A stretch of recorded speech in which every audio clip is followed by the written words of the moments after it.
அனைவருக்கும் இனிய மாலை வணக்கம். நாம் மிகவும் ஆவலோடு எதிர்பார்த்திருந்த பவா செல்லதுரை அவர்கள் நம்முடைய கதை சொல்ல வந்திருக்கிறார்கள். ஆகவே அவரை வரவேற்கும் விதமாக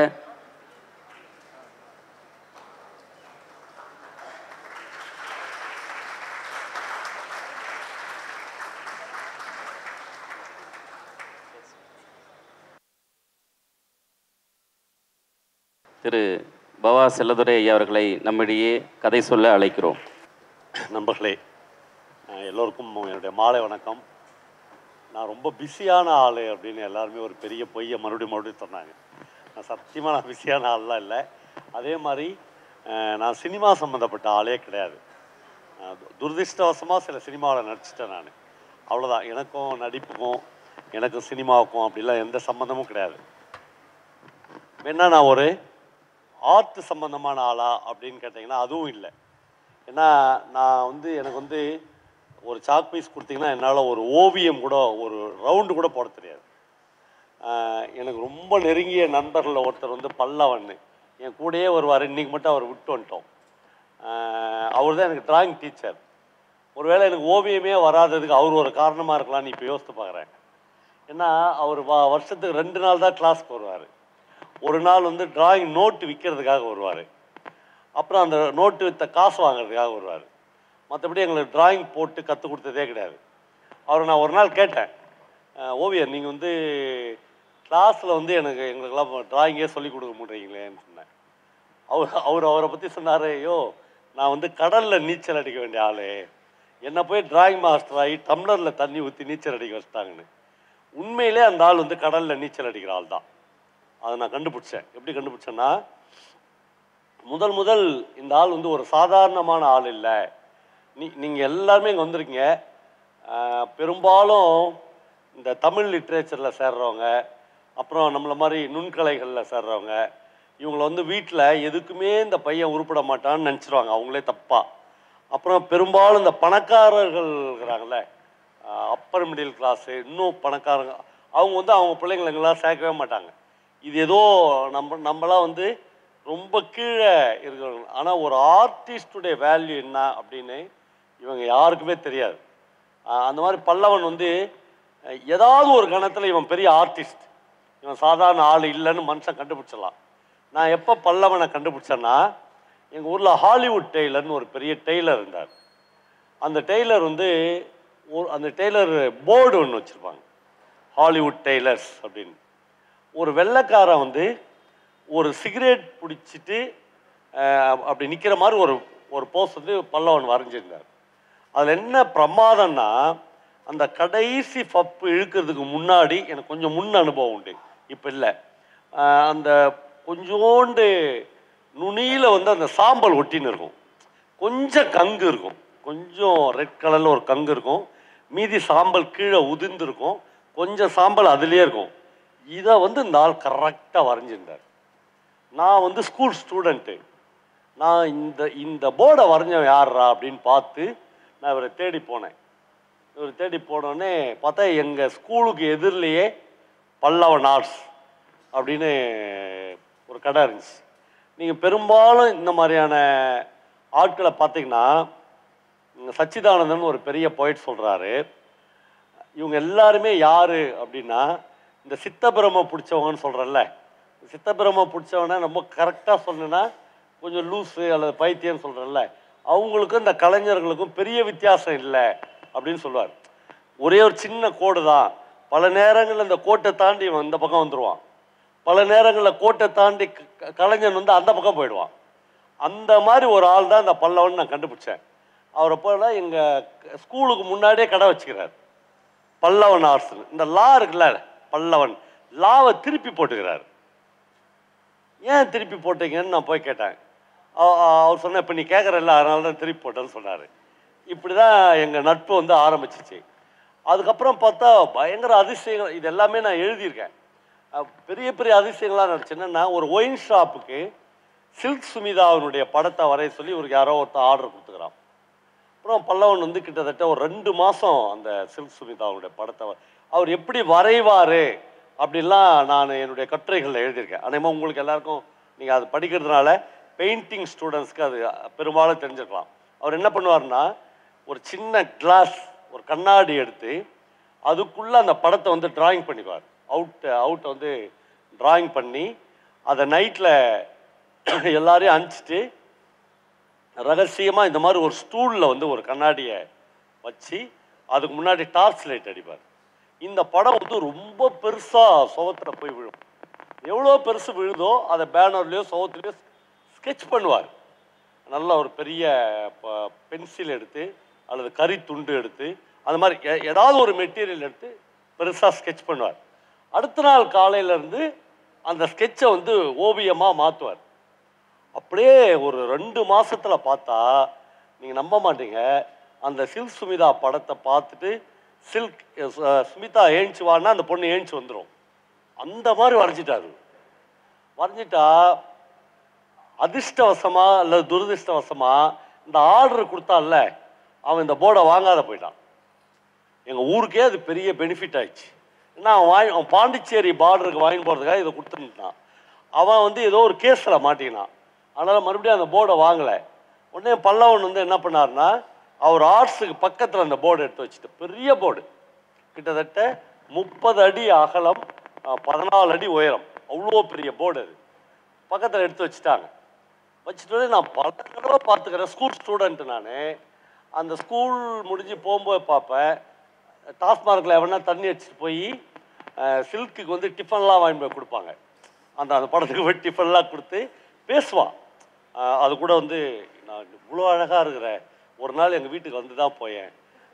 நான் பார்ப்பேன், கடவுள்கிட்டையும் பேசுகிறான் நம்பாலே. நீங்கள் கடவுள்கிட்ட பேசி நீங்கள் நிறைய பேரை பார்த்துருக்கலாம். நானும் எத்தனை வருஷம் உனக்கு தேங்காய் உடைக்கிறேன், ஒரு நாள் கூட நீ கருணையே காட்டுற மாட்டுற, எப்போ தான் என் பிள்ளைக்கு வேலை கிடைக்குன்னு கடவுள்கிட்ட போய் சண்டை போடுவோம்ல, அது மாதிரி சில்க்குக்கு போய் சண்டை போடுறது. சண்டையில் ஐயோ அந்த பொண்ணுக்கிட்ட போய் சண்டைலாம் போட முடியாது.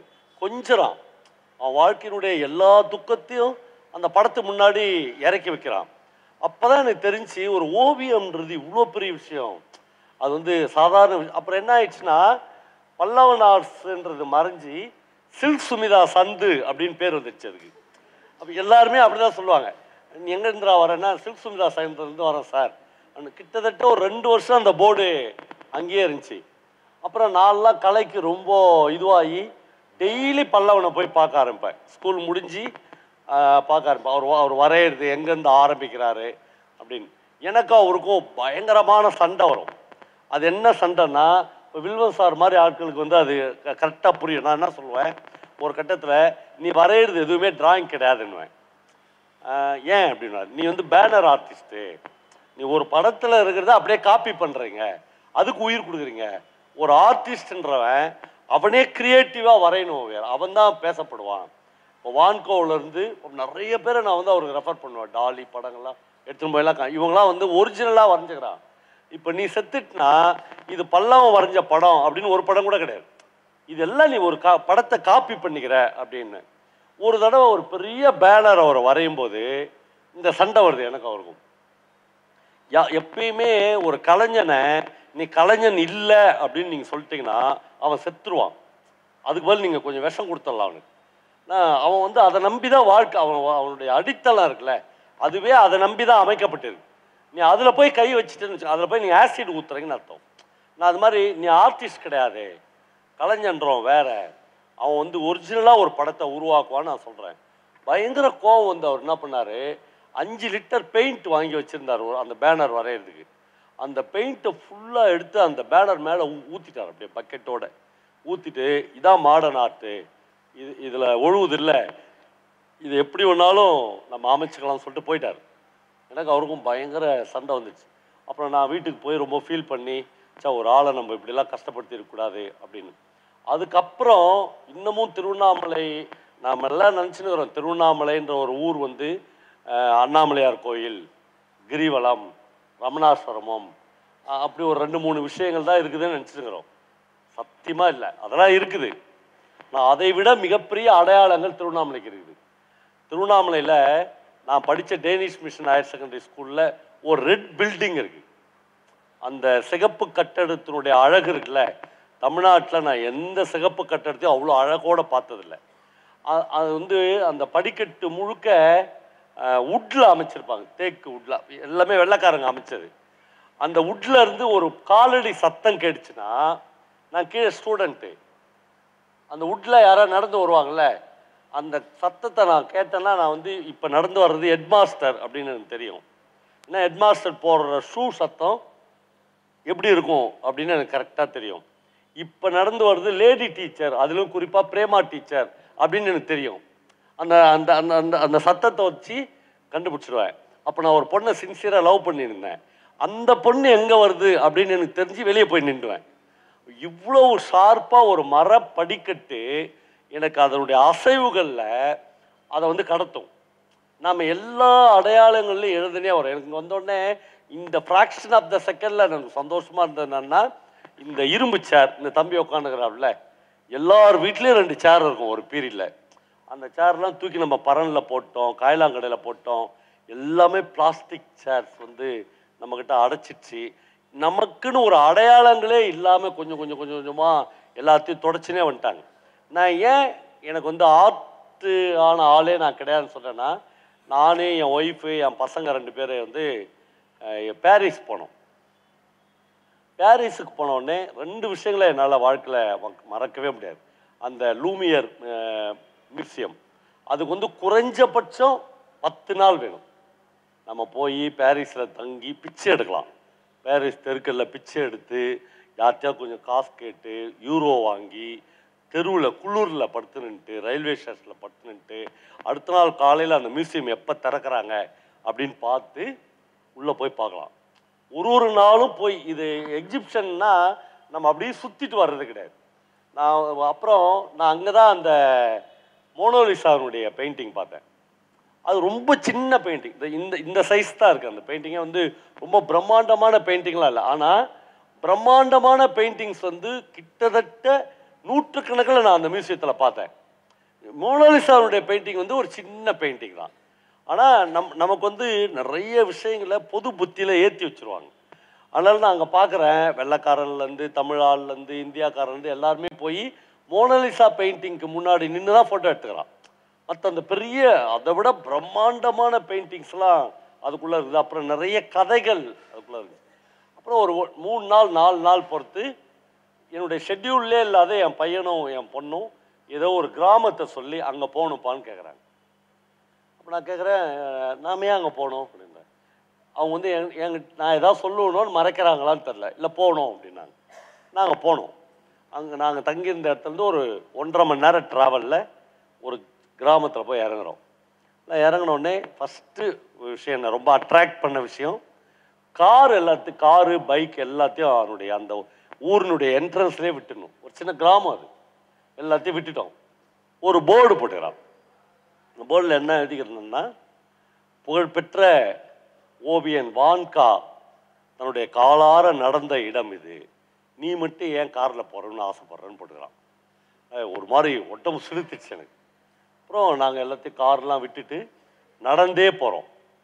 நடந்தே அந்த ஊர் முழுக்க போய் அப்படியே சுற்றி பார்த்தா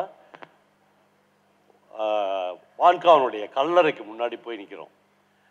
வழியில் பார்த்தா என் பையனும் என் பொண்ணும் வான்காவுக்கு ரொம்ப பிடிச்ச சூரியகாந்தி பூக்களை வந்து கட் பண்ணி எடுத்துகிட்டு வந்துக்கிறாங்க. அவருடைய கல்லறைக்கு முன்னாடி போய் வச்சுட்டு என் 2 பிள்ளைங்களும் அப்படியே உட்காந்து, நான் செத்துட்டா என் பசங்க அப்படி அழுவாங்களான்னு எனக்கு தெரியவே இல்லை. கண்டிப்பாக அழவே மாட்டாங்க. அப்படி தேம்பி தேம்பி 2 பிள்ளைங்களும் அழுவுது. வான்கா செத்து எப்பயோ செத்துருக்கலாம். இவங்க போனப்போ இந்த பிள்ளைங்களுக்கு வான்கா மேலே இவ்வளோ பிரியம் இருக்குமா? ஒரு ஆர்டிஸ்ட் வந்து பல நாடுகளை கடந்து பல தூரங்களை கடந்து இந்த 2 காலேஜ் படிக்கிற பிள்ளைங்க மனசில் இவ்வளோ பெரிய ஒரு விஷயத்த, ஒரு தாக்குதலை ஏற்படுத்தி இருப்பானா அப்படின்னு நான் வந்து ரொம்ப ஒதுங்கி நிற்கிறேன். எனக்கு ரொம்ப கூச்சமாக இருக்குது. ஏன்னா நான் வந்து வான்காவோட ரிலேட் ஆகவே இல்லை. 2 பசங்களும் அப்படி ரிலேட் ஆகுறாங்க. அதுக்கப்புறம் அவர் தங்கியிருந்த அந்த அந்த வீட்டுக்கு போகிறோம். ஒரு இரும்பு ஸ்ப்ரிங் போட்ட ஒரு கட்டலில் தான் அவர் படுப்பார் அப்படின்னு அந்த ஒரு இன்ச்சியும் அந்த வான்கோ தங்கியிருந்த அந்த இடத்துல போய். ஆனால் வாழ்நாள் முழுக்க வான்கோ வந்து வரைய ஆரம்பித்த அந்த எல்லா நாட்களிலும் ஒரே ஒரு பார்லையாச்சும் ஒரு சாராய கடையிலையாச்சும் ஒரு மதுபான விடுதலையாச்சும் தன்னுடைய ஒரு பெயிண்டிங்கை மாட்டியிருக்கோம் அப்படின்னு வான்கோ ஆசைப்பட்டுக்கிறான். அதெல்லாம் நடக்கவே இல்லை. இன்னைக்கு வந்து பல கோடி ரூபாய் மதிப்புள்ளதாக வான்கோவனுடைய ஓவியங்கள் வந்து மாற்றப்பட்டது. அப்போ ஆர்ட்டோட வேல்யூ வந்து என்றைக்குமே நம்ம செத்துட்ட பிறகுதான் கிடைக்கும் அப்படி கிடையாது. இன்னைக்கு ஆர்டிஸ்ட் வந்து தான் உயிரோடு இருக்கும் போதே அந்த வேல்யூ வந்து அடைய முடியும். எனக்கு அப்படி நான் ரொம்ப பிரமிச்ச ஒரு ஆள் வந்து ஏபி சந்தானராஜ். சந்தானராஜ் வந்து இந்த கல்லூரியில் கிட்டத்தட்ட ஒரு நீண்ட பீரியடா முதல்வராக இருக்கிறார். அவர் எங்கள் ஊரை சேர்ந்தவர். திருவண்ணாமலையிலேருந்து ஒரு 3 கிலோமீட்டருக்குள்ள வள்ளுவாகை அப்படின்னு ஒரு சின்னஞ்சிறிய கிராமம் இருக்கு. அந்த கிராமம் தான் சந்தானராஜோட சொந்த ஊர்.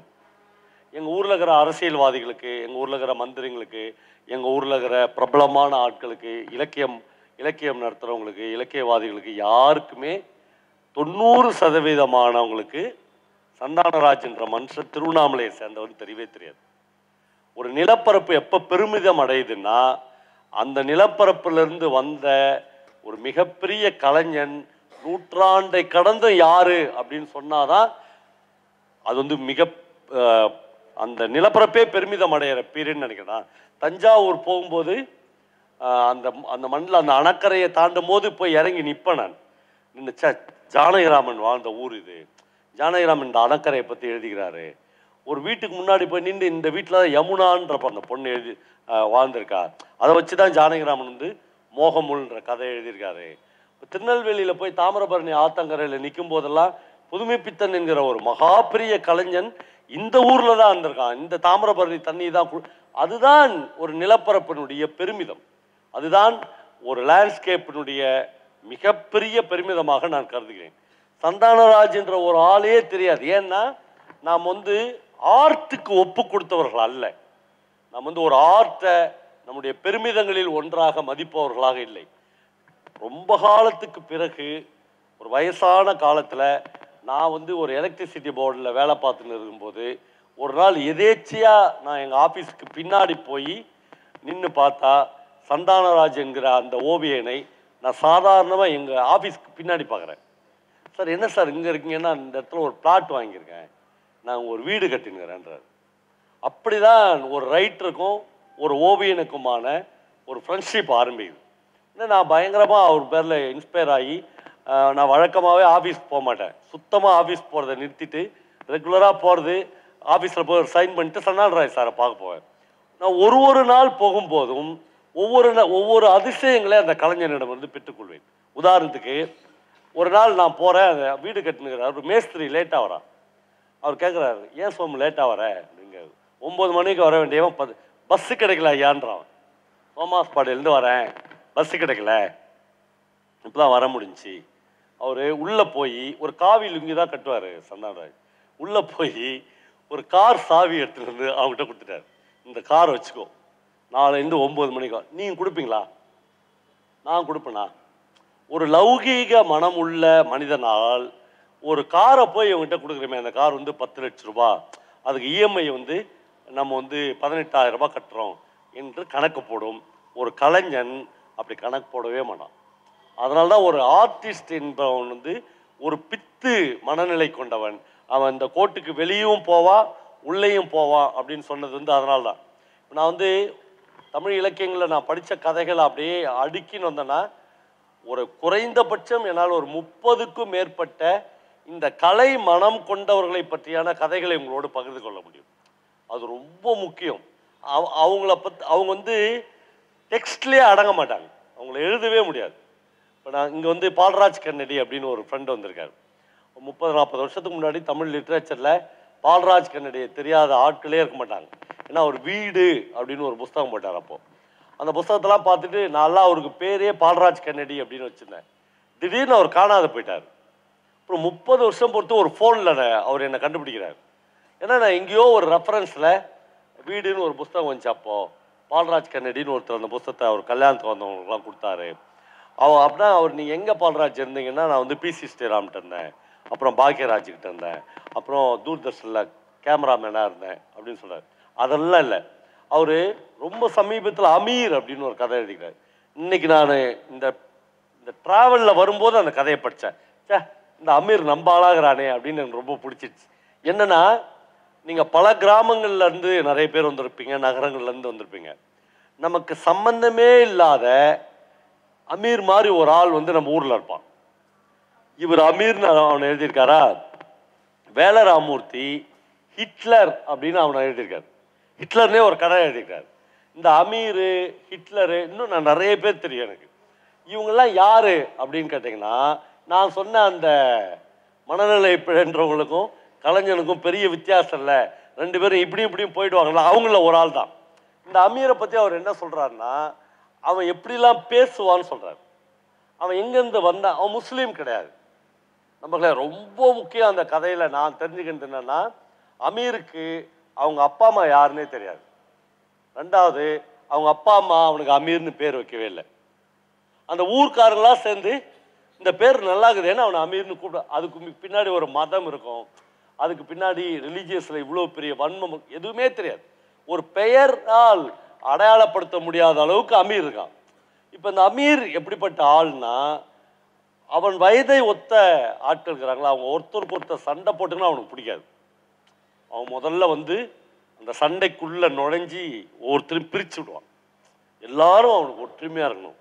அவன் வந்து இவர் பேர் கென்னடி இல்லை, அவனுக்கு கென்னடின்னு பேச வராது.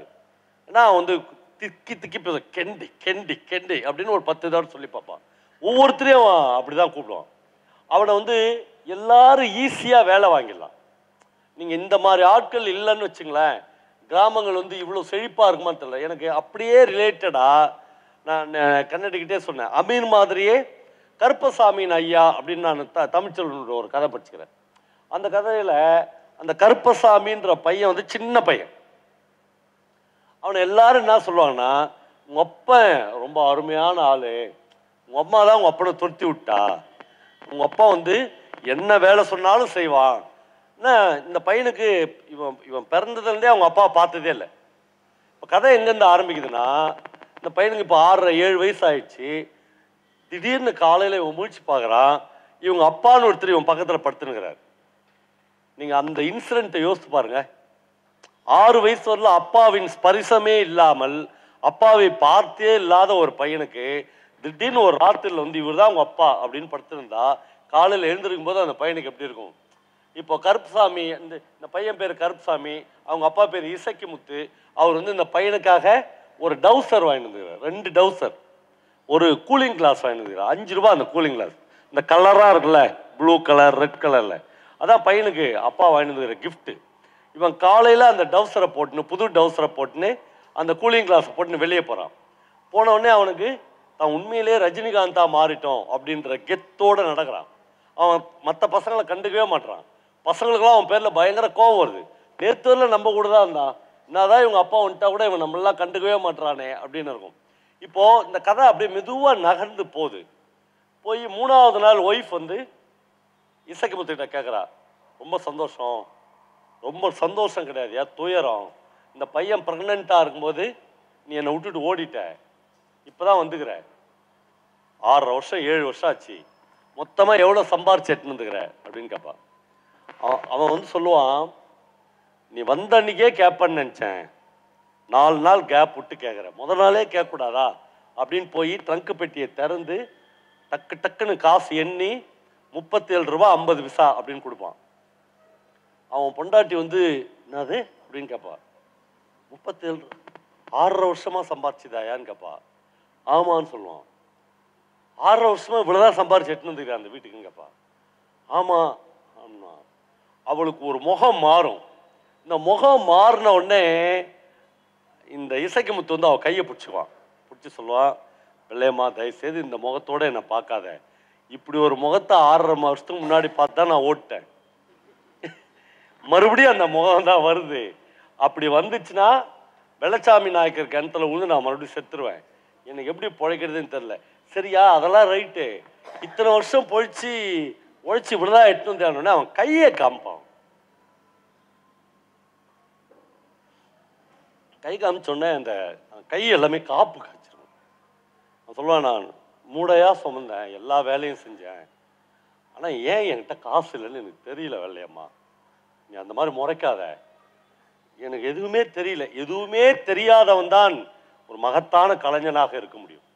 எல்லாம் தெரிஞ்சு கான்சியஸாக இருக்கான்ல, அவன் ஒரு லௌகிகவாதியாக ஒன்றால் இருக்கலாம், ஒரு ப்ரொஃபஸராக மாறிடலாம், ஒரு அரசியல்வாதியாக இருக்கலாம். கையில் எனக்கு காப்பு காய்ச்சிக்குது, எல்லா வேலையும் தான் நான் செய்கிறேன், ஆனால் என்கிட்ட ஏன் காசு இல்லைன்னு எனக்கு தெரியல, எல்லாரும் என்னை எக்ஸ்ப்ளாய்ட் பண்ணிட்டாங்க. எல்லாரும் அவனை எக்ஸ்ப்ளாய்ட் பண்ணிட்டாங்கன்னு அவனுக்கு சொல்ல தெரியாது. Is not artist. எல்லாரும் அவனை எக்ஸ்ப்ளாய்ட் பண்ணிட்டாங்கன்றதை அவனுக்கு சொல்ல தெரியாது. அப்படியே அவனுடைய ஃப்ளாஷ்பேக்கில் போனால், அந்த இசைக்கு முத்து யாரு அப்படின்னு தமிழ்ச்செல்வன் எழுதுறாருன்னா, ஒரு சுமைதாங்கி கல் இருக்கும். அந்த சுமைதாங்கி கல்லில் போய் யாருமே உட்காரக்கூடாது. இவன் வேணும்னே உட்காருவான். அப்படி உட்கார்ந்த உடனே இந்த கல்லில் உட்காந்தா என்ன தண்டனை தெரியுமா அப்படின்னு ஊரில் ஒருத்தர் வந்து பேசுவாங்க. இவனுக்கு தெரியும் இந்த கல்லில் உட்காந்தா என்ன தண்டனைன்னு தெரிஞ்சுதான் உட்காரான். உடனே அவங்கள ஒரு அற்ப பார்வை பார்த்துட்டு கீழே இறங்கி வந்து அந்த கல்லை தூக்கி தனக்கு பின்னாடி அப்படி போட்டு இதான தண்டனை, அதெல்லாம் நம்மளுக்கு தெரியும் போ அப்படின்னு போயின்னு இருப்பான். எல்லாம் வேற மாதிரியான ஆளாக இருப்பான். இப்போ சாவடியில் படுத்துன்னு இருப்பான். ஒரு 100 மூட்டை நெல்லை வந்து இறக்குவாங்க. இறங்கிட்டு வந்து ஒரு பெருசு வந்து டைலாக் பேசும். எங்கள் காலத்தெல்லாம் வந்து இந்த மாதிரி சாவடியில் படுத்து தூங்குவோம், நாங்கள்லாம் 100 மூட்டை நெல்லை 2 மணி நேரத்தில் இறக்கிடுவோம் அப்படின்னு ஒரு டைலாக் பேசுறாரு. இப்போது அது வந்து கருப்பா இவன் இசைக்கு முத்து காதலை கேட்டுச்சுன்னா இவன் துண்டு எடுத்து அப்படி உதறிட்டு அந்த பெருசை அப்படி ஒரு பார்வை பார்ப்பான். நான் 2 மணி நேரத்தில் என்னை இறக்குவேன், நான் 1 மணி நேரத்தில் இறக்குறேன் பாரு அப்படின்னு மொத்த நெல்லையும் 1 மணி நேரத்தில் இறக்கிடுவான். இப்போது இந்த மொத்தத்தையும் லக்கேஜ் கொடுத்து நீ இறக்கணுன்னா உனக்கு சில 1000 ரூபாய் ஆகும் இல்லையா? எத்தனை பேர் வேணும்? இப்போ ஓசில எல்லாத்தையும் இறக்கிட்டு அப்படி ஒரு அற்ப பார்வை பார்ப்பான், பார்த்தியா அப்படின்ட்டு போயிடுவான். அவன்கிட்ட காசு வாங்க மாட்டான். இப்போ இந்த மாதிரி லைஃப் முழுக்க அவனுடைய ட்ராவல் எப்படி இருக்கும்? ஒரு பரோட்டா கடையில் போய் வேலைக்கு சேருவான். சேர்ந்த உடனே ஃபஸ்ட்டு 2 நாள், ஒரு நாள் கூட அவனால் கரெக்டாக பரோட்டா போட முடியாது. 2வது நாள் அந்த கொத்து பரோட்டா போடுவாங்கள்ல, அதை இளையராஜாவுக்கு ஈக்குவலாக ஒரு மியூசிக்கில் போட்டு பார்ப்பான். அப்படி பார்த்த உடனே பயங்கர கூட்டம் வந்துடும். வந்தோடனே அந்த முதலாளிக்கு பயங்கர சந்தோஷமாயிடும். சார் இங்கே எந்த கடையிலையும் இவ்வளோ கூட்டம் போகல, இவன் அடிக்கிற மியூசிக்கில் தான் இவ்வளோ கூட்டம் வருது அப்படின்னு இவனை பயங்கர உற்சாகப்படுத்துவார். 3 நாள் பொறுத்து முதலாளி தெரிஞ்சிடும் இந்த கூட்டம் ஃபுல்லாக மியூசிக் கேட்க தான் வருது, எவனுமே பரோட்டா சாப்பிட வரலன்னு. உடனே இவன் நிறுத்திடுவார், நீ வேலையை விட்டு நின்றுடுன்னு. இவன் வேறு இடத்துக்கு வேலை இப்படியா போயினே இருப்பான். மூட்டை சுட்டுன்னு இருப்பான், மூட்டை தூக்குவான், பரோட்டா சுடுவான், அப்படி பண்ணுவான் இப்படி பண்ணுவான். கையில் எதுவுமே முடியாமல் மறுபடியும் இப்போ வீட்டுக்கு திரும்பி வந்துட்டான். நம்மளே கதை ரொம்ப பிரமாதமான இடம் எதுன்னா, அன்றைக்குத்தான் அவன் மனைவி வெள்ளையம்மா அந்த இரவில் தான் அவனை புரிந்து கொள்கிறாள்.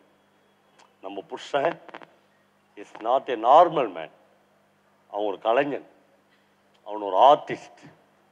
புரிந்து கொண்டு அவன் சொல்கிறான், இனிமேல் நீ போவாத, இனிமேல் நீ என்னை அப்படி பார்க்காத, பார்த்தனா நான் போயிடுவேன், இல்லை நான் அப்படி பார்க்க மாட்டேன், நீ என் கூடயே இரு. ஐயோ ரொம்ப சந்தோஷம். முதல் வேலை பையனை ஸ்கூல்லேருந்து நிறுத்து. அவனுக்கு அதை விட சந்தோஷம் என்னன்னா, இந்த ஊர்க்காரங்களாம் அப்பாவுடைய கேரக்டரை சொல்லி சொல்லி நம்ம அப்பா கூடயே இருந்துடலாம் அந்த பையனுக்கு. அவன் ஸ்கூல் வந்து பயங்கர போர் அவனுக்கு. அதான் பிரபஞ்சன் சார் தான் சொல்லுவார். அவர் வந்து அவங்க பேரை வந்து நிறைய கேள்விகள் கேட்பானா. குதிரை ஏன் தாத்தா ஓடுது அப்படின்னு. என்ன அதுக்கு 4 கால் இருக்குது அதனால் ஓடுது. சேருக்கு தான் 4 கால் இருக்குது, அது ஏன் ஓடலை அப்படின்னு கேட்பானா. இவர் சாகித்ய அகாடமி அவார்ட்லாம் வாங்கினவர்ல, அந்த பையனுக்கு பதில் சொல்லவே தெரியாதான். ஏன் ஓடுது, இல்லைப்பா அது வந்து அக்ரின்னு இன்னும் சொல்லி பார்ப்பறேன், ஒன்றும் வேலை கேட்காது. ஒரு நாள் சொல்கிறார் அவர், என் பேரை நிறைய கேள்விகள் கேட்பான். ஒரு நாள் திடீர்னு அமைதியாயிட்டானா, எந்த கேள்வியும் கேட்கறதில்ல. அப்புறம் அவங்க மருமகளை கூட்டு கேட்டுக்கிறாரு, தம்பி இப்பெல்லாம் எதுவுமே கேட்கறதில்ல, அவனை தான் ஸ்கூலில் சேர்த்துட்டல மாமா அப்படின்னாங்களாம். அவருக்கு புரியல, ஸ்கூலில் சேர்த்தா ஏன் கேள்வி கேட்க மாட்டான்னு. ஸ்கூலுக்கு போனோடனே டீச்சர் ஃபஸ்ட்டு கேள்வி வார்த்தையே பேசாதன்னுறாங்க. இது வரலும் பேசுன இந்த பிள்ளைய பேசாத, நான் பேசுகிறேன் நீ கேளு, அதானே எல்லா ஸ்கூலும் அதானே. பையன் பேச்சையே நிறுத்திடுறான். இப்போது இந்த கருப்புசாமி ஸ்கூல்லேருந்து நிறுத்திட்டு நீ என் கூடயே இருந்துரு, பயங்கர சந்தோஷம். இப்போ என்ன பண்ணுறது, ஒரு பிழைக்கிறதுக்கு ஒரு வழி வேணும் இல்லை, சாப்பிடணும்ல. ஓகே, வீட்டில் இட்லி சுட்டு கொடு, நான் போய் வயல்வெளியில் விற்றுட்டு வரேன், ஹெல்ப்பர் உனக்கு வேணும்ல, கருப்புசாமி தான் ஹெல்ப்பர். அப்படியே பயங்கர சந்தோஷமாக அவங்க குடும்பம் வந்து இட்லி சுட ஆரம்பிக்குது. இந்த அம்மா வந்து 2 நாள் இட்லி எடுத்துன்னு போய் வயல்வெளிகள்லாம் விற்கிது. 3வது நாள் வயக்காடையே ஊந்து ஊந்து சிரிக்கிறாங்க. என்னடா ஆச்சு அப்படி, இட்லி வாங்கிட்டு யாராவது சிரிப்பாங்களான்னு அந்த பொம்பளை பார்க்குது. பார்த்தா இட்லி முக்கோணமாக சதுரமாக செவ்வகமாக இருக்குது. ஒரு இட்லியும் ரவுண்டாக இல்லை. என்னன்னா நம்ம ஆளால் இசைக்கு முத்தால 2 நாள் தான் ரவுண்டு இட்லி போட முடியும். 3ஆவது நாள் அவனுக்குள்ள இருக்கிற கிரியேட்டர் இருக்கிறான்ல, அவன் வந்து ஐயா நம்ம ஏன்டா வாழ்நாள் முழுக்க ரவுண்டாடா இட்லி போடுறது அப்படின்னு முக்கோண இட்லி சதுர இட்லி செவ்வக இட்லி போடுறான். இப்போ நம்ம இப்போ ரவுண்ட் இட்லியே சாப்பிட்டு பழக்கப்பட்ட வயக்காட்டு ஜனங்க ஐயா இட்லி முக்கோணமாகுது சதுரமாகுதுன்னு சொல்லுது. இவன் வந்து சாயங்காலம் இட்லி குண்டான தூக்கி மேலேயே போடுறான்.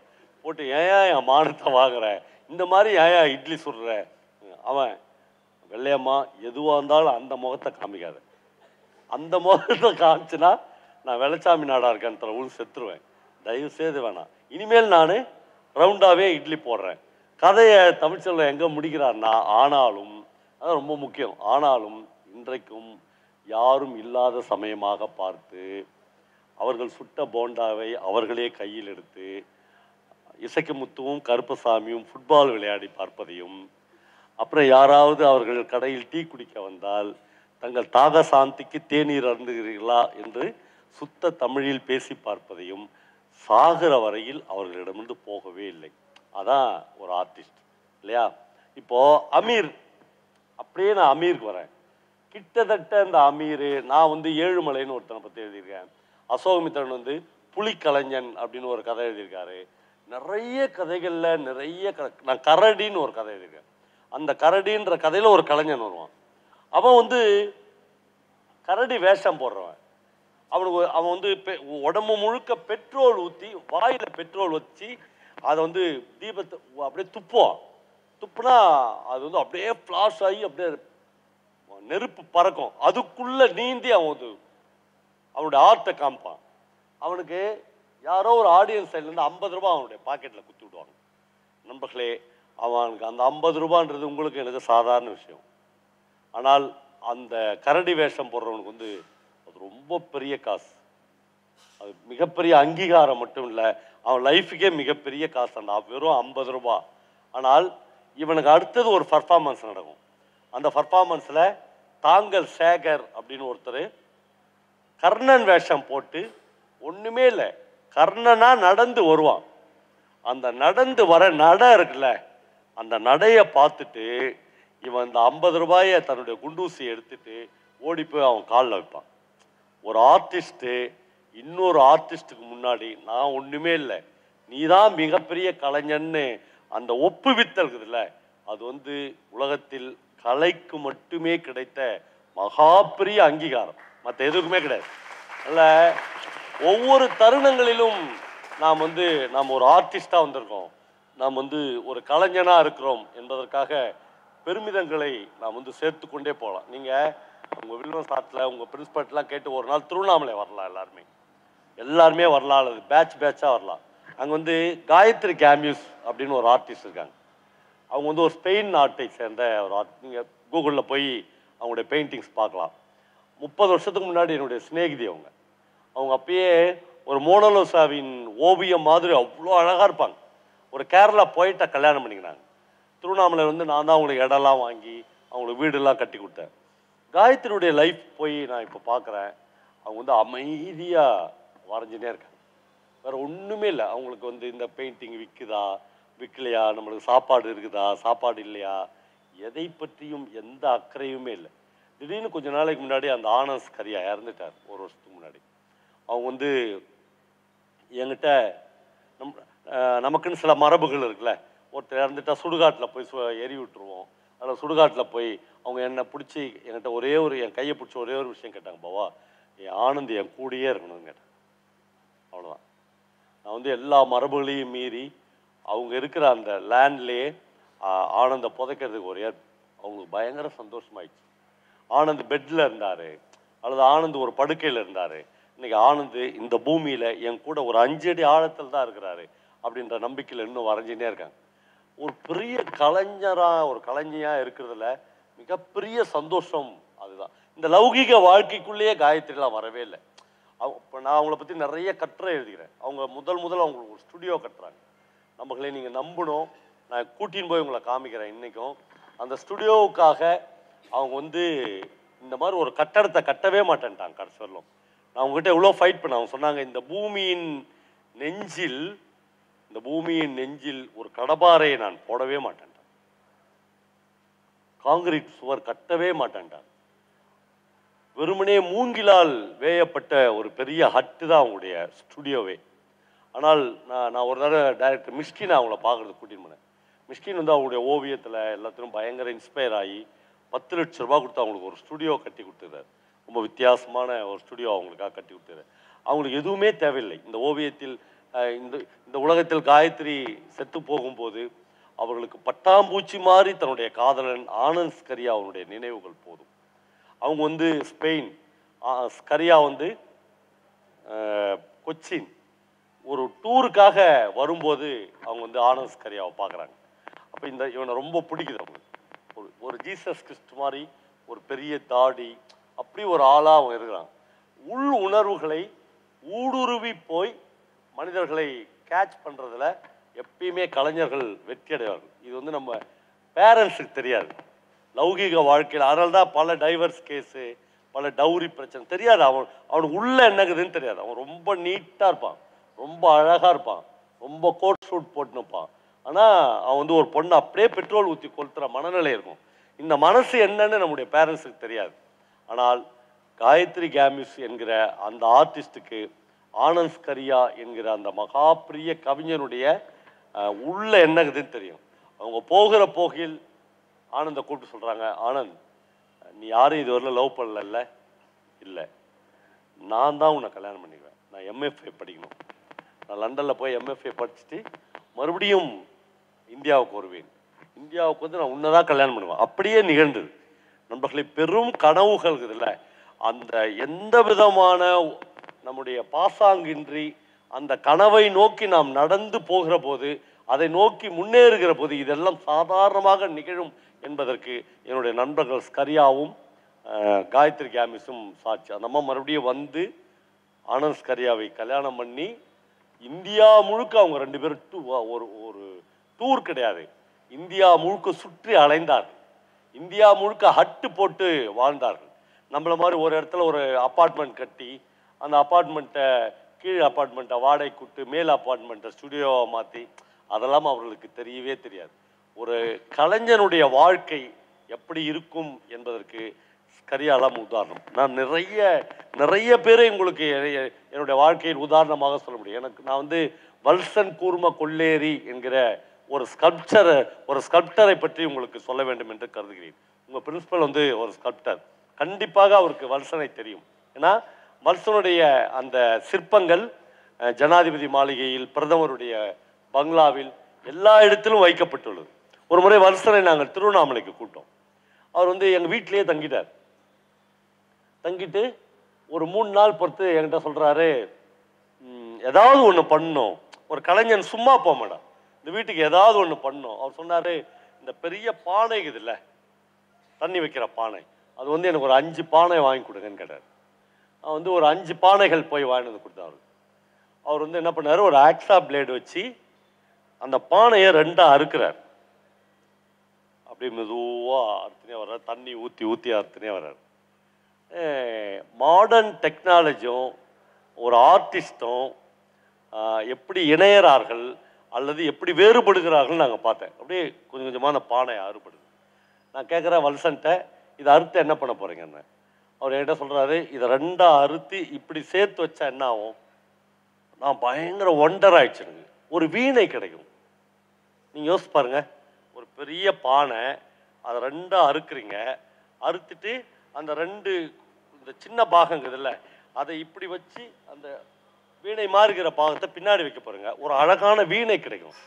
வல்சன் சொல்கிறாரு, ஒரு வீணை மாதிரியான உருவத்தை இப்போ நான் இன்னும் கொஞ்சம் நேரத்தில் ஒரு பானையை அறுத்து கொடுத்துருவேன், அதில் தண்ணி ஊற்றி ஃப்ளவர்ஸ் போட்டு வச்சிங்கன்னா இதை விட அழகு வேறு என்ன இருக்குதுன்னு கேட்குறாரு. நான் பயங்கரமாக ஆடிட்டேன்.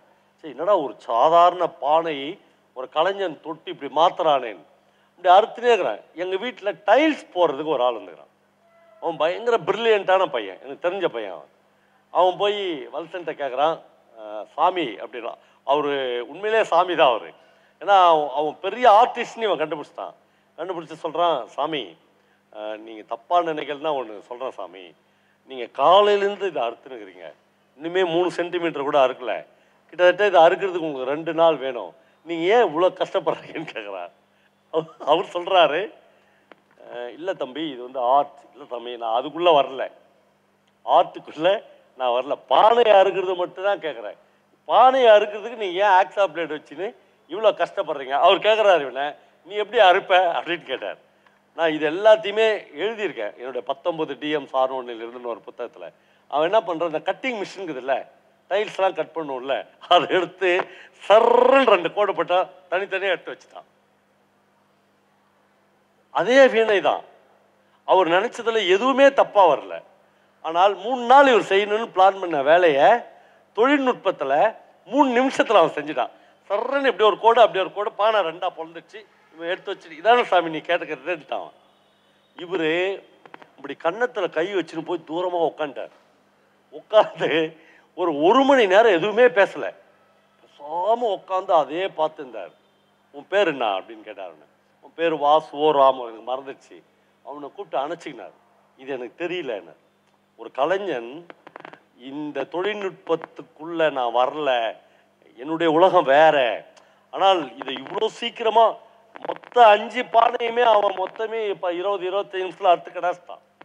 நீ அப்புறம் என்ன வேணா பண்ணிக்க சாமி, ஆர்ட்டுக்குள்ள நான் வரல, பானை இருக்கிறது மட்டும்தான் என் வேலை அப்படின்ட்டு. இது எதுக்கு நான் உங்களுக்கு சொல்ல விரும்புகிறேன்னா, நீங்கள் தேக்கி வைத்திருக்கிற கலை உணர்வுகளை அதை வந்து மாடர்னான உலகத்தில் நீங்கள் வேற மாதிரி அப்ளிகேட் பண்ணுறதுல ஒன்றுமே தப்பு கிடையாது. உங்களுடைய கலை நேர்த்தி வந்து அதில் கொஞ்சம் குறைஞ்சிருமான குறையவே கூடாது.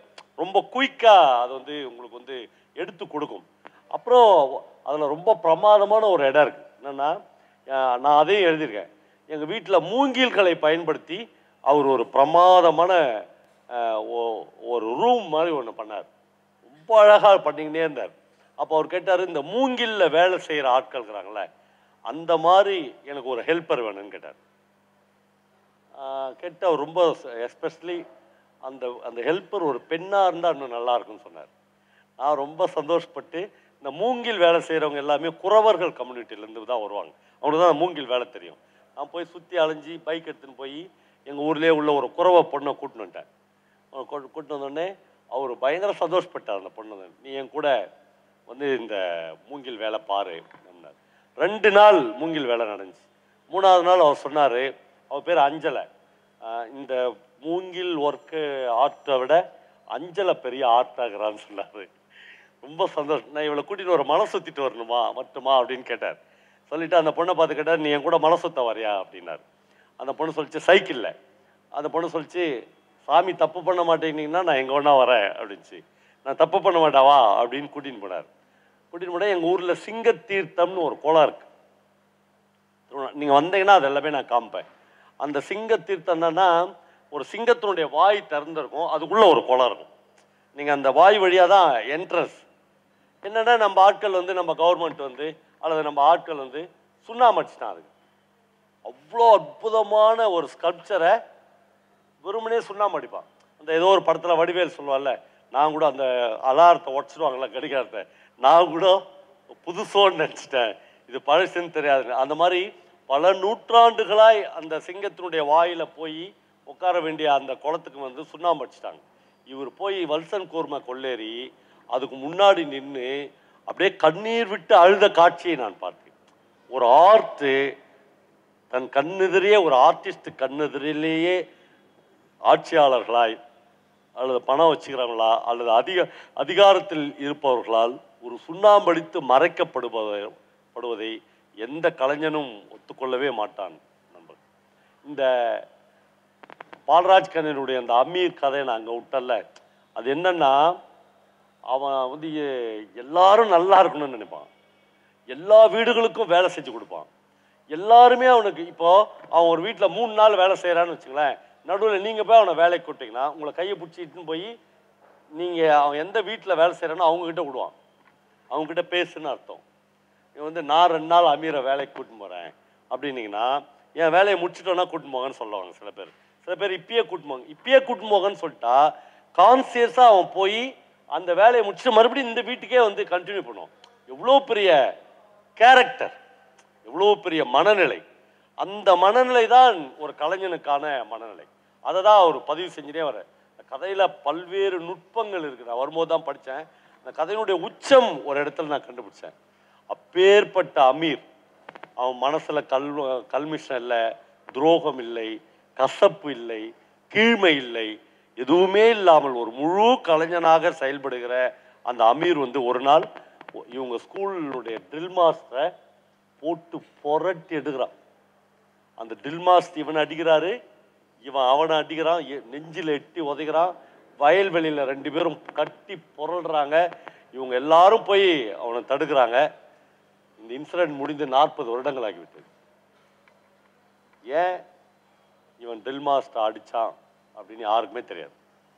2 பேருக்கு தான் தெரியும். ட்ரில் மாஸ்டருக்கு தெரியும், அமீருக்கு தெரியும். 2 பேருமே இந்த உலகத்தின் முன்னால் ஏன் இந்த சண்டை வந்துச்சுன்னு சொன்னதே இல்லை. ஆனால் பால்ராஜ் கண்ணடி ஒரே ஒரு வார்த்தையில் அந்த கதையின் நுட்பத்தை ஒரு உச்சத்துக்கு கொண்டு வர்றாரு. ஆனாலும் அமீர் ரொம்ப நல்லவன் என்று அந்த கதையை முடிக்கும். நம்மளை அமீர் ரொம்ப நல்லவன் என்று மட்டும்தான் ஒரு எழுத்தாளன் சொல்கிறான். அப்போ நாமளே எல்லாத்தையும் புரிஞ்சுக்கலாம். அன்டோல்டாக ஒரு கதையில் இவ்வளோ ஒரு நல்லவன், இதுவரையிலும் யாரையும் சபிக்காதவன், அடிக்காதவன், சண்டைக்கு போகாதவன், யாரோ ஒரு ட்ரில் மாஸ்டரை அடி புரட்டி எடுக்கிறான் என்றால் என்னவோ நடந்திருக்கும். ஒவ்வொரு வாசகனும் ஒரு வரியை எழுதி கொள்ளலாம். ஒவ்வொரு பார்வையாளனும் ஒரு காட்சி ஊடகத்திற்கு போய்விடலாம். எப்பொழுதுமே எழுத்தாளன் சொல்வதை காட்டிலும் சொல்லாமல் விடுகிற பகுதிகளுக்குத்தான் வலிமை அதிகம். எப்பொழுதுமே அந்த அன்டோல்டு ஏரியா என்பதுதான் கலைஞர்களுக்கு முக்கியமான இடம். நாம் ஒரு கல் இருக்கு, இந்த கல்லில் தேவையில்லாத விஷயங்களை செதுக்கி கொண்டே வருகிற போது ஒரு அழகான சிற்பத்தை நாம் மீட்டெடுத்து விடுகிறோம். ஒரு பெயிண்டிங் நம்ம வரைகிறோம். அந்த பெயிண்டிங்கில் அந்த வெற்று வெளியில் தேவையில்லாத பகுதிகளை நாம் ஒரு சிங்கிள் பெயிண்டிங் கொடுத்து மறைக்கிற போது ஒரு அழகான பெயிண்டிங் நமக்கு உருவாகி விடுது. கதைகளிலேயும் தேவையில்லாத சொற்களை, தேவையில்லாத வரிகளை, தேவையில்லாத காட்சியை நாம் நீக்க நீக்க நீக்க ஒரு அற்புதமான கதை உருவாகிறது. வரலாறு நெடுக தமிழ் இலக்கிய, நவீன இலக்கியம் முழுக்க இப்படி கலைஞர்களை பற்றியான பதிவுகள் நூற்றுக்கணக்கில், ஆயிரக்கணக்கில் இருக்கிறது. நம்மளே நாம் கேள்வி பதிலுக்கு போவதற்கு முன்னால் ஒன்றை மட்டும் நான் சொல்ல விரும்புகிறேன். பல கலைஞர்களை நான் பார்த்திருக்கிறேன். பல சிற்பிகளோடு, ஓவியர்களோடு, ஃபோட்டோகிராஃபர்களோடு எனக்கு மிக நெருக்கமான நட்பு இருக்கிறது. அவர்களை பற்றி பக்கம் பக்கமாக நான் எழுதியிருக்கிறேன். ஆனால் எனக்கு ஒரு சின்ன குறையோ அல்லது பகிர்தலோ உங்களோடு வைத்துக்கொள்ள வேண்டும் என்றால், ஒரு துறையில் மிகப்பெரிய எக்ஸ்பர்ட்டாக இருக்கிற, மேதைகளாக இருக்கிற பல பேருக்கு இன்னொரு துறையை பற்றி எதுவுமே தெரியாது. அப்படி தெரிய வேண்டும் என்ற அவசியமும் இல்லை. சந்தானராஜுக்கு அவருக்கு அந்த பெயிண்டிங்கில் இருக்கிற நுட்பங்கள் லௌகீக வாழ்க்கையில் தெரியவே தெரியாது. ஒரு நாள் என்னையும் என் மனைவியும் கூட்டு அவங்க வீட்டில் ஒரு டிஃபன் கொடுத்தார். அப்படி கொடுக்குற போது இட்லியை வச்சுட்டு ஓடி போய் அவர் 5 கையும் யூஸ் பண்ணி ஃபேன்லாம் ஆஃப் பண்ணார். நான் கேட்டேன், ஏன் சார் ஃபேன் ஆஃப் பண்ண? இட்லி பறந்துடும், அவ்வளோ பூ மாதிரியான இட்லி அப்படின்னார். ஒரு கலைஞனுக்கு அப்படித்தான் சொல்ல தெரியும் என்று எனக்கு தெரியும். ஆனால் நண்பர்களே, இந்த தலைமுறை அப்படிப்பட்ட தலைமுறையாக இருக்கக்கூடாது என்று ஒரு படைப்பாளியாக நான் ஆசைப்படுகிறேன். ஒரு ஓவியத்துறையில், ஒரு சிற்பத்துறையில், நீங்கள் ஒரு அச்சுத்துறையில் நீங்கள் மிகப்பெரிய கலைஞர்களாக வருகிற போதே அதனூடையே உங்களுக்கு வாசிப்பு என்கிற ஒரு பழக்கமும் கூட சேர்த்தால் உங்களுடைய ஆர்ட்டை அது இன்னும் உலக அளவில் கொண்டு போய் நிறுத்தும். அப்பொழுது ஏன் வாசிப்பு அவ்வளோ முக்கியம் என்று நான் கருதுகிறேன் என்றால், நான் வாழாத ஒரு வாழ்க்கையை இந்த உலகத்தில் நமக்கு கிடைத்திருப்பது ஒரே ஒரு வாழ்க்கை. எவ்வளோ பெரிய மனிதனுக்கும், எவ்வளோ பெரிய கோட்டீஸ்வரனுக்கும், எவ்வளோ பெரிய இல்லிட்ரேட்டுக்கும் ஒரு வாழ்க்கை தான் கிடைத்திருக்கு. இந்த வாழ்க்கையை மட்டும்தான் அவன் வாழ முடியும். இந்த வாழ்க்கையில் கிடைக்கிற மேடு பள்ளங்களை மட்டும்தான் அவன் நிரப்ப முடியும். இந்த வாழ்க்கையில் கிடைக்கிற அனுபவங்களை மட்டும்தான் அவன் வரைய முடியும். இந்த வாழ்க்கையில் கிடைத்த எக்ஸ்பீரியன்ஸை தான் அவன் கதைகளாக எழுத முடியும். ஆனால் அதை தவிர்த்து விட்டு நீங்கள் இன்னொரு புத்தகத்தை படிக்கிற போது நீங்கள் இன்னொருவனுடைய வாழ்க்கையை வாழ்கிறீர்கள். நீங்கள் 10 புத்தகங்களை படிக்கிற போது 10 பேருடைய வாழ்க்கையை வாழ்கிறீர்கள். நீங்கள் ஒரு திருநங்கையை பற்றிய ஆட்டோபயோகிராபி படிக்கிற போது ஒரு திருநங்கையினுடைய மொத்த வாழ்க்கையும் நீங்கள் வாழ்ந்து முடிக்கிறீர்கள். ஒரு திருடனை பற்றியான மொத்த வாழ்க்கையும் நீங்கள் படித்து முடிக்கிற போது ஒரு திருட்டை பற்றியான முழு அனுபவமும் உங்களுக்கு கிடைக்கிறது. இது உங்கள் படைப்பை இன்னும் செழுமைப்படுத்தும், உங்கள் படைப்பை இன்னும் மேலே கொண்டு போகும், உங்கள் படைப்பை இன்னும் உக்கரப்படுத்தும், உங்கள் படைப்பை இன்னும் நுட்பமாக்கும். நுட்பங்கள் மட்டுமே நவீன இந்த உலகத்திற்கு தேவையாக இருக்குது. வளவலன்னு பேசுகிறான் சார். இந்த படத்தில் நல்ல ஷார்ப்பாக எடிட் பண்ணியிருந்தா இவ்வளோ நல்ல படமாக இது வந்திருக்கு. நுட்பங்கள் நமக்கு தேவையாக இருக்குது. கடைசியாக நான் முடிக்கிற போது எடிட்டர் லெனின் வந்து என்னுடைய மிக நெருங்கிய நண்பர். அவருக்கு இந்த தமிழ் சினிமாவின் மீது பயங்கர வெறுப்பு வந்து ஒரு கட்டத்தில் நான் எடிட்டிங்கே பண்ண மாட்டேன்னு வெளியே போயிட்டார். அவர்கிட்ட ஒரு நாள் பேசி கொண்டிருந்த போது அவர் கேட்டார். அவர் சொன்னார், ஒரு படம் 2.5 மணி நேரம் ஓடுகிறது இல்லையா, இந்த 2.5 மணி நேர படத்திற்கு இவர்கள் வந்து கிட்டத்தட்ட 8 மணி நேரம் படங்களை ஷூட் பண்ணுறாங்க.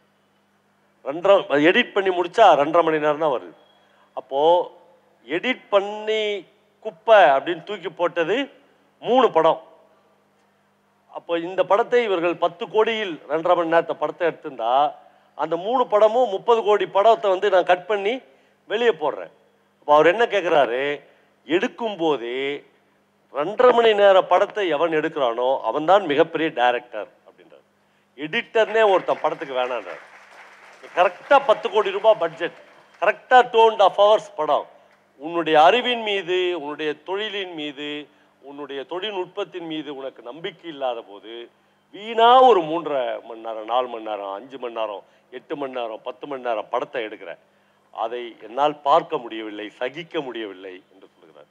நண்பர்களே, என் இனிமையான கலைஞர்களே, நீங்கள் ரொம்ப நுட்பங்களை நோக்கி பயணிக்க வேண்டும் என்று நான் கேட்டுக்கொள்கிறேன். நுட்பங்களை நோக்கி பயணிப்பது என்பது அவ்வளோ சுலபமில்லை.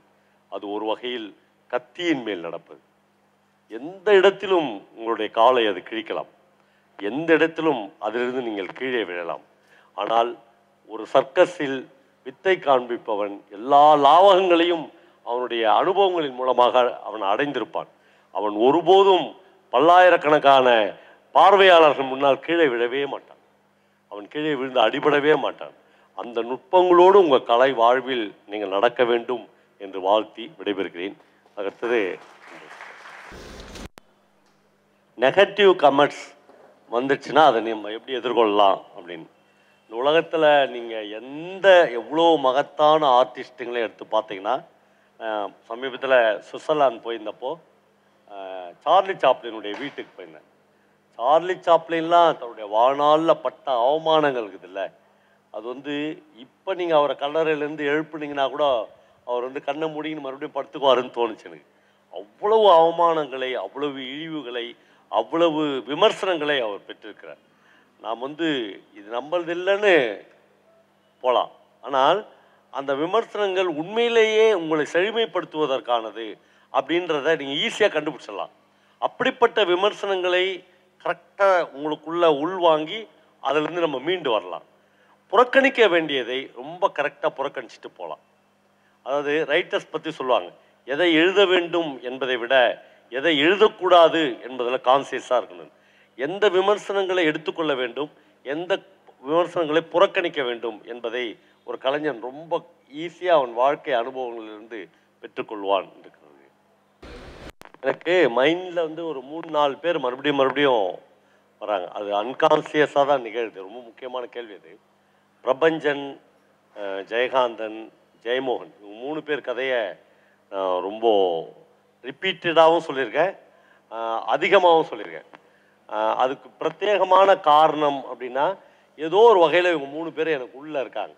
அதில் வந்து ஜெயகாந்தன் மாதிரி ஒரு ரைட்டராக அந்த கம்பீரத்தோடு இருக்கணும் அப்படின்னு நான் நினைப்பேன். பிரபஞ்சன் மாதிரி ஒரு ரைட்டருக்குடைய அன்போடு இருக்கணும் அப்படின்னு ஆசைப்படுவேன். அதுவும் குறிப்பாக அவர் வந்து பெண்கள் அப்படின்ற ஒரு விஷயத்தில் அவங்க தப்பு பண்ணால் கூட அவர் ஒத்துக்க மாட்டார்.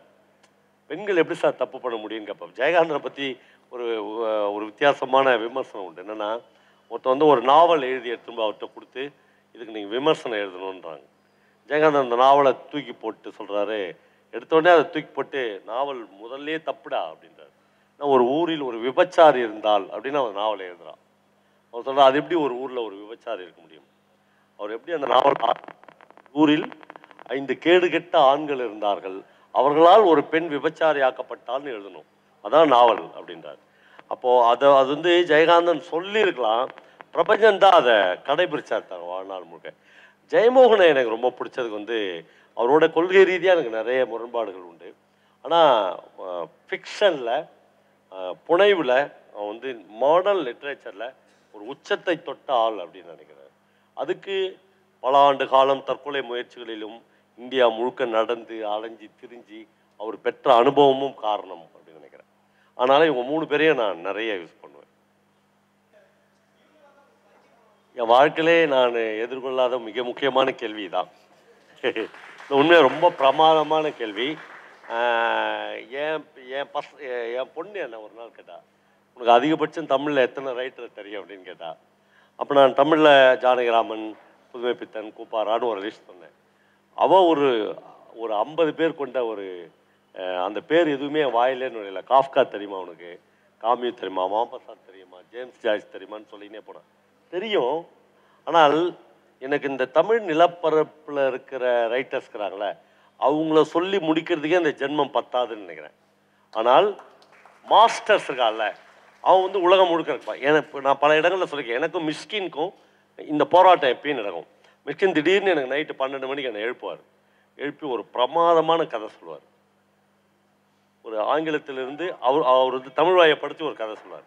நான் சொல்ல, மிஸ்கின் நான் 4 கதை சொல்கிறேன் மிஸ்கின், இதை பற்றி கிட்டத்தட்ட விடியும் 3 மணி 3:30 மணிக்கு நான் 4 கதை. அவர் 4 கதையும் கட்டி இதெல்லாம் எங்கே எழுதுனா, யார் எழுதுனான்னு, எல்லாம் ஜி நாகராஜ் எழுதியிருக்காரு, இதெல்லாம் தமிழில் எழுதுனார். ஆமாங்க. என்னென்னா இப்போது ரஷ்ய இலக்கியங்களை பற்றி தொடர்ச்சியாக பேசுறதுக்கு ராமகிருஷ்ணன் இருக்கார் இல்லையா. இப்போ ராமகிருஷ்ணன் தமிழ் ரைட்டர்ஸ் பற்றி பேசுறதை விடவும் ரஷ்யன் ரைட்டர்ஸ் பற்றி பேசுறது அதிகம். எல்லா வேலைகளையும் இந்த உலகத்தில் ஒரு ஆள் செய்ய முடியாது. நான் வந்து எனக்கு தமிழ் நிலப்பரப்பில் எழுதுகிற இந்த ரைட்டர்ஸ் ரொம்ப முக்கியம். ஆனால் நான் அதுக்காக மாப்பசானியோ ஜேம்ஸ் ஜாய்ஸையோ அல்லது டால்ஸ்டாயோ தாஸ்தாவ்ஸ்கியோ குறைவாக மதிப்பிடுகிறேன்னு கிடையாது. அப்படி எனக்கு அவங்கள சொல்லணும்னு ஆசை இருக்குது. இப்போ எனக்கு குற்றமும் தண்டனையும் சொல்லணும் அப்படின்னு என்னுடைய நண்பர்களாக கிடையாது, சொல்கிறான்னு சொன்னாங்க. சொல்லி ஒரு பெரிய ப்ரோக்ராம்லாம் போட்டேன். குற்றமும் தண்டனையும் உள்ளே நான் போகிறேன். போட எனக்கு பயமாக இருக்குது. என்ன பயம் இருக்குன்னா, ஒரு தமிழ் நாவலை வச்சு தமிழ் சிறுகதையை வச்சு என்னால் விளையாட முடியும், நான் சொல்லிட முடியுன்ற இடம் இருக்குல்ல, அதில் அந்த அந்த ரஷ்யன் நாவலில் வர பெயர்கள், அந்த இடங்கள், இது எதுக்குமே எனக்கு பரிச்சயம் இல்லாதது. இது எனக்கு உள்ளேயே போக மாட்டேங்குது. அதனால் நான் இன்னும் 6 மாதம் ஆகட்டும் அப்புறமா சொல்கிறேன்னு சொல்லியிருக்கேன். ஆனால் நான் அதிலேருந்து பின்வாங்கலை, நான் சொல்ல போகிறேன். ஆனால் எனக்கு ஐயம்பாளையமோ ஆடையூர் தான் என் மனசில் இருக்குது. எனக்கு மாஸ்கோவில் இருக்கிற 2 பனிபடர்ந்த நகரங்கள் இருக்குதுல்ல, அது என் மைண்டில் எனக்கு பதிய மாட்டேங்குது. ராமகிருஷ்ணனுக்கு ஈஸியாக பதியுது. அவர் அதனால் தன்னுடைய பேருரைகளில் தன்னுடைய உரைகளில் இந்த ரைட்டர்ஸை அறிமுகப்படுத்தினே இருக்கிறாங்க. அப்போது உங்களுக்கு வந்து எஸ் ராமகிருஷ்ணனும் வேணும், ஒரு பக்கம் பவாச்சலதுரையும் வேணும் அப்படின்னு நான் நினைக்கிறேன். என்னுடைய ஏரியா இதுதான். நல்ல கேள்வி. பிரமிழ் எனக்கு ரொம்ப ஃப்ரெண்டு. எனக்கு ஏராளமான கடிதங்கள் எழுதியிருக்காரு. நான் அவருக்கு எழுதுனதை விட அவர் எனக்கு நிறைய கடிதங்கள் எழுதியிருக்காரு. கவிதைகளில் நான் வந்து பிரமிழை உள்வாங்கி படித்த கவிதைகள் வந்து ரொம்ப குறைவுன்னு சொல்லலாம். அல்லது என்னால் அவருடைய லைஃப்குள்ளே போக முடியல. ரொம்ப நாளாக இப்போ நீங்கள் இங்கே யாராவது பிரமிழை படித்தவங்களை எத்தனை பேர் இருக்கிறீங்கன்னு கேளுங்க, யாராவது ஒருத்தர் 2 பேர் இருப்பாங்க. நீங்கள் அவங்கள எழுப்பி பிரமிழ் கவிதையிலே உங்களுக்கு பெஸ்ட்டு கவிதை எது அப்படின்னு கேட்டிங்கன்னா, சிறகில் இருந்த இந்த சிறகுன்று அந்த கவிதையை சொல்லுவாங்க. அதுக்கப்புறம் அப்படின்னா அதுக்கப்புறம் சொல்ல தெரியாது. நான் ரொம்ப நாளைக்கு பிறகு இப்போ எங்கள் ஊரில் எஸ்கேபி காலேஜ்னு ஒரு காலேஜை திறந்து வைக்கிறதுக்கு இவர் வந்தார், உச்சநீதிமன்ற நீதிபதி மகாதேவன். அவர் வந்து இந்த கவிதையை தாண்டின ஒரு கவிதையை ரெஃபர் பண்ணார். பயங்கர ஆச்சரியமாக இருந்துச்சு. நான் எனக்கு தெரிஞ்சு இந்த 2 கவிதைகள் தான் திரும்ப பிரமிழுடைய கவிதையாக ஒழிக்கப்படுது. நான் என்னுடைய பல்வேறு பருவங்களில் பிரமிழை படிச்சிருக்கேன். அவருடைய மொத்த கலெக்ஷன் வந்து காலசுப்ரமணியம் போட்டிருக்காரு. என்னுடைய காலேஜ் டேஸில், நான் வேலை இல்லாத நாட்களில், நான் ஈபிக்கு வேலைக்கு போனப்போ, அப்படி பல்வேறு தருணங்களில் பிரமிழுடைய கவிதைகளை படிச்சிருக்கேன். ஒருவேளை எனக்கு உள்ளுக்குள்ளே பிரமிழுடைய கவிதைகள் என்னுடைய பிளட்டில் கலந்துருக்கலாம். ஆனால் என்னால் பிரமிழுடைய கவிதைகளை சொல்ல வரல, சொல்ல தெரியல, சொல்ல முடியல. அப்படி சொல்ல முடியாமல் உள்ளுக்குள்ளே தங்கியிருக்கிற கலை சொல்லிவிட்டதை காட்டிலும் மகத்துவமானதுன்னு நினைக்கிறேன். ஓகே, நான் இந்த கேள்வி 1001வது கேள்வி.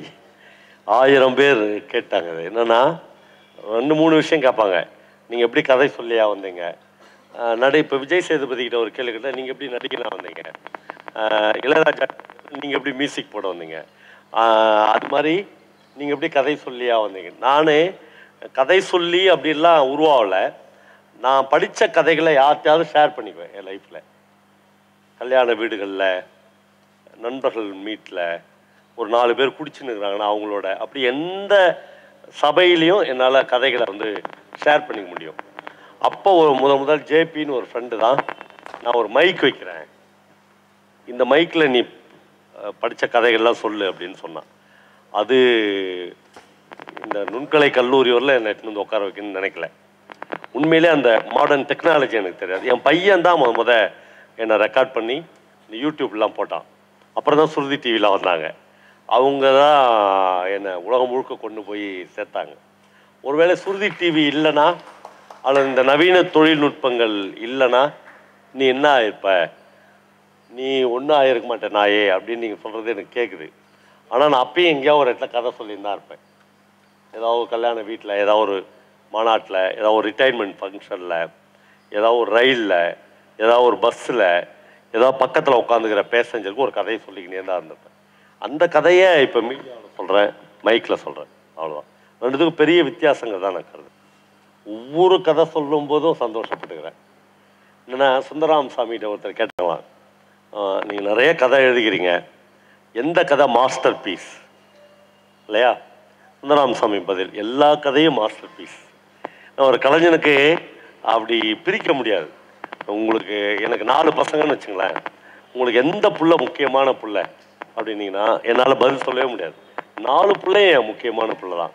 நான் இப்படி கேட்ட உடனே ஆனால் என் மனசுக்குள்ளே இது முக்கியமான பிள்ளைன்னு ஒரு பிள்ளைய நான் மைண்டில் வச்சுருப்பேன்ல, அந்த பிள்ளையை விட்டுட்டு மீதி 3 பிள்ளையும் நான் சேர்த்து அணைச்சிக்குவேன்.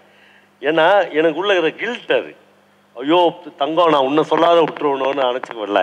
அந்த மாதிரி ஒவ்வொரு தடவை கதை சொல்ல ஆரம்பிக்கும் போதும் நான் என்னுடைய கான்சியஸை இழக்கிறேன், வேற ஒரு ஆளாக மாறுறேன். எல்லா கலைஞர்களுக்கும் இது நேரும். நான் புருஷை கண்ணப்ப தம்பிரானை பார்த்துருக்கேன். எங்கள் கூட உட்காந்து டீ குடிச்சிட்டு பீடி பிடிச்சிட்டு இருக்கிற ஆள் அவர். அப்படியே துரியோதனா மாறினார்னா நான் 4 அடி தூரம் போய் நின்றுவேன். ஏன்னா எந்த நேரத்துலையும் ஒரு தொடை பிளக்கப்படலாம். ஒரு ஒரு அப்படி எகிரி குச்சார்னா வேற அது. அப்போ கலைஞர் எப்பயுமே என்னன்னா, ஜெயகாந்தன் நீங்கள் பார்த்தீங்கன்னா 4 பேர் தான் இருப்பார். நீங்கள் ஒரு மேடையில் பேச ஆரம்பிச்சோம் அப்படியே விஸ்வரூபம் இருப்பார். சிவாஜியை பற்றி பாலச்சந்திரன் சொல்லிக்காடு எழுதியிருக்காரு. அவர் வீட்டில் அவர் உங்களுக்கு பிடிச்ச நாடகம் எது அப்படின்னு கேட்பாங்க. வீரபாண்டிய கட்டபொம்மன் நடிச்சு காமிங்க சார் அப்படின்னு சொல்லுவாங்க. உடனே 4 அடி சிவாஜி 8 அடி ஆகிடுவார். அப்படியே அந்த ஹால் முழுக்க அவர் வியாபிச்சிருவார். கட்டடம் இடிஞ்சு விழுந்துருமோன்னு இவங்க பயந்துருவாங்க. 8 அடியே ஆக முடியாதுல்ல ஒரு மனுஷன், 4 அடி தான். ஆனால் சிவாஜியினுடைய விஸ்வரூபம் ஒரு கலைஞனாக தொடங்கும். சேம் ஃபீலிங் ஒவ்வொரு தடவை கதை சொல்லும் போதும் நான் அடைஞ்சிருக்கேன். அது வேற ஒன்றா மாறுவேன். சொல்லி முடிச்சிட்ட உடனே தான் நம்மளுக்கு ஒரு ஆஸ்வாசம் தேவைப்படுது, ஒரு தடவை தண்ணி தேவைப்படுது, நார்மலுக்கு ஒரு டீ வாங்கி கொடுங்க அப்படின்னு சொல்ல வேண்டியிருக்கு. அது வரையிலும் ஒரு கலைஞனும் நீங்கள் வரையும் போது, நீங்கள் ஒரு சிற்பத்தை செதுக்கிற போது, எல்லா சமயத்திலும் நீங்கள் வேறு ஒரு ஆளாக மாறிதான் அதை நிகழ்த்துக்கிறீர்கள்.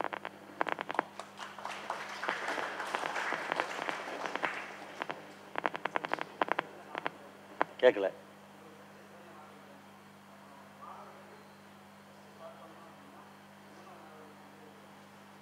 மாணவர்கள் முதல்ல இந்த மாதிரி ஒரு ரிப்பீட்டட் கேள்வி ஒரு ஆர்டிஸ்ட் முன்னாடி வைக்கிறதுல அவன் ரொம்ப சங்கடப்பட்டுருவான்.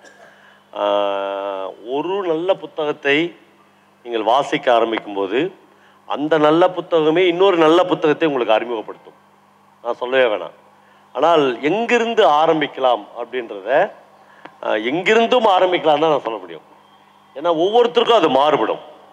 நான் பிரபஞ்சனிலிருந்து ஆரம்பிக்கலாம்னு சொல்கிறேன். மணிவண்ணன் ஜெயகாந்தனிலிருந்து ஆரம்பிங்கன்னு சொல்லுவார். விஸ்வம் சார் ஜி நாகராஜிலிருந்து ஆரம்பிங்கன்னு சொல்லுவார். அப்புறம் எங்கள் 3 பேருக்குமே வெவ்வேறு தீர்வுகள் இருக்குது, வெவ்வேறு அபிப்பிராயங்கள் இருக்குது. வெவ்வேறு முன்முடிவுகள் இருக்குது இல்லையா? அப்போது நான் என் சக வாசகனை பார்த்து இங்கேருந்து ஆரம்பித்தா கரெக்டாக இருக்கும் அப்படின்னு சொல்லவே கூடாது அப்படின்னு நினைக்கிறேன். ஆனாலும் ஒரு சௌரியத்துக்காக தமிழில் உங்கள் முன்னால் அவ்வளவு ஆப்ஷன்ஸ் குவிந்து கிடக்கிறது. புதுமைப்பித்தன், ஜி நாகராஜன், கூப்பாரா, அழகிரிசாமி, கீராஜ நாராயணன், வண்ணதாசன், வண்ணநிலவன், பூமணி, அப்படி நூற்றுக்கணக்கான ஆப்ஷன்ஸ் தமிழில் குவிந்து கிடக்கிறது. யாராவது ஒரு ரைட்டர்லேருந்து நீங்கள் எடுத்துக்கொள்ளலாம். அந்த ரைட்டர் கையை பிடிச்சிங்க, வா என்னை பிடிச்சிட்டல ஆத்தோட அந்த கரையில் இட்டுன்னு போய் பூமணி கையில் ஒன்று ஒப்படைக்கிறேன் அப்படின்னு ஒப்படைச்சிட்டு போயிட்டே இருப்பார். பூமணி உங்களை ஒரு காட்டு வழியாக கூட்டின்னு போய் நீ என்கிட்ட வந்துட்டல, வா நான் ராஜநாராயணகிட்ட ஒன்று விடுறேன்னு விடுவார். அது ஒரு பயங்கர மேஜிக். அந்த மேஜிக்கில் மாட்டுங்க மாட்டுங்கன்னு நான் எவ்வளோ சொன்னாலும் அது விளக்கவே முடியாது. நீங்கள் மாட்டினீங்கன்னா தான் உங்களுக்கு தெரியும். நீங்கள் மாட்டிக்கணும் அப்படின்னு நான் வாழ்த்துறேன்.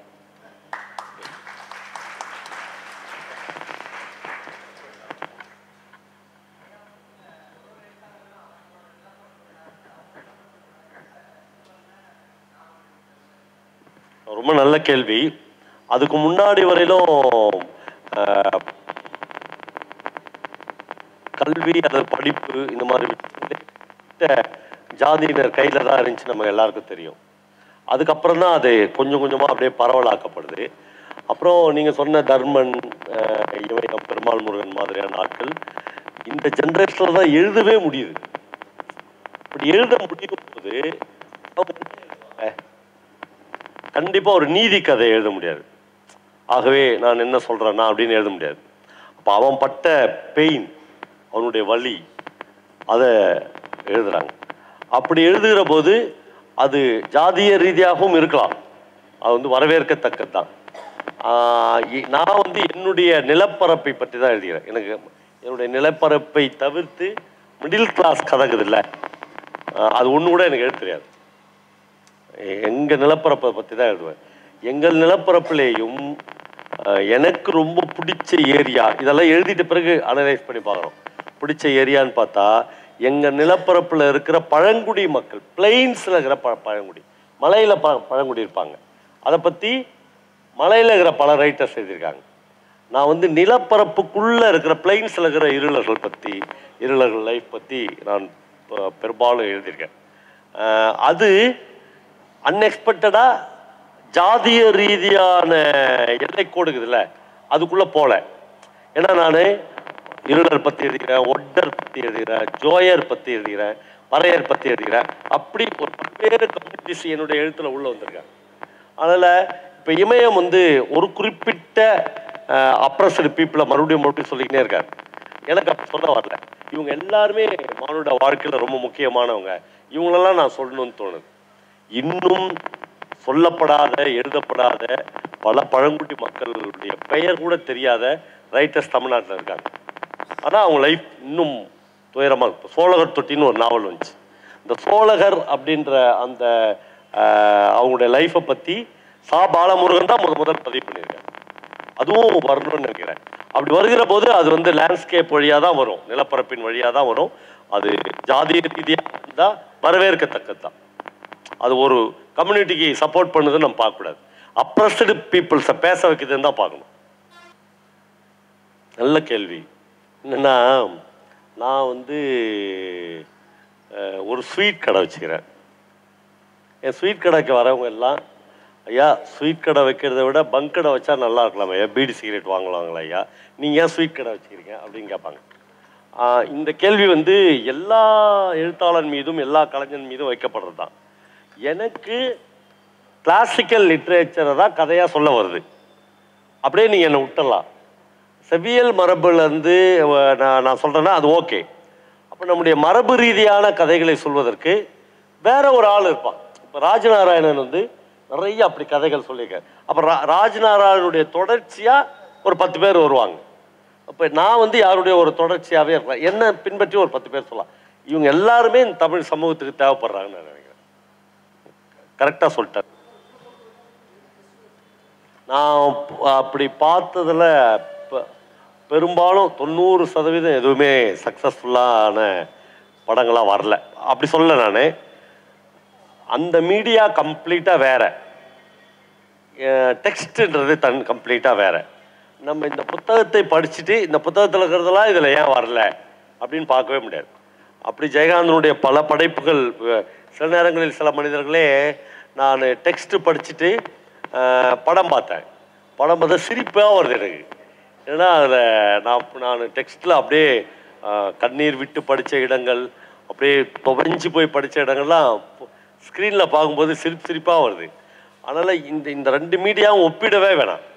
ஒரு சௌரியத்துக்கு வேண்டுமானால் இயக்குனர்கள், நான் அசுரன் படத்தை வந்து இங்கேருந்து எடுத்தேன், நான் சில நேரங்களில் சில மனிதர்கள் வந்து இந்த நாவலேருந்து எடுத்தேன்னு சொல்ல முடிய, ஒரு டெக்ஸ்ட்டை ஃபிலிமாய் எடுக்கிற போது நிறைய அதில் வந்து இது வேற மீடியா, அது வேற மீடியா. இப்போது நான் வந்து நிறைய பேர் கதை சொல்லுவேன். நேற்று வந்து இங்கே மணிராஜன் ஒரு உங்களுடைய முன்னாள் இங்கே படித்தவர், அவர் ஆர்ட் டைரக்டர். அவர் வந்து நேற்று திருவண்ணாமலைக்கு வந்து அவர் எடுக்க போகிற ஒரு கதையை எனக்கு சொன்னார். ஆமாம், பார்த்தேன், அவர் பார்த்துட்டு தான் சொன்னார்.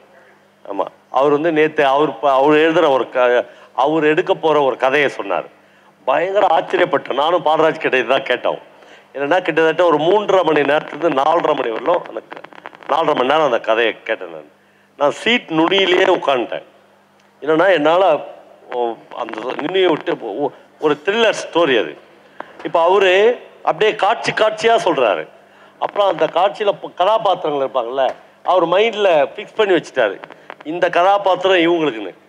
இப்போ அந்த படத்தில் அவர் நியமித்து வச்சுக்கிற ஆள் வந்து ஹீரோ வந்து மம்முட்டி.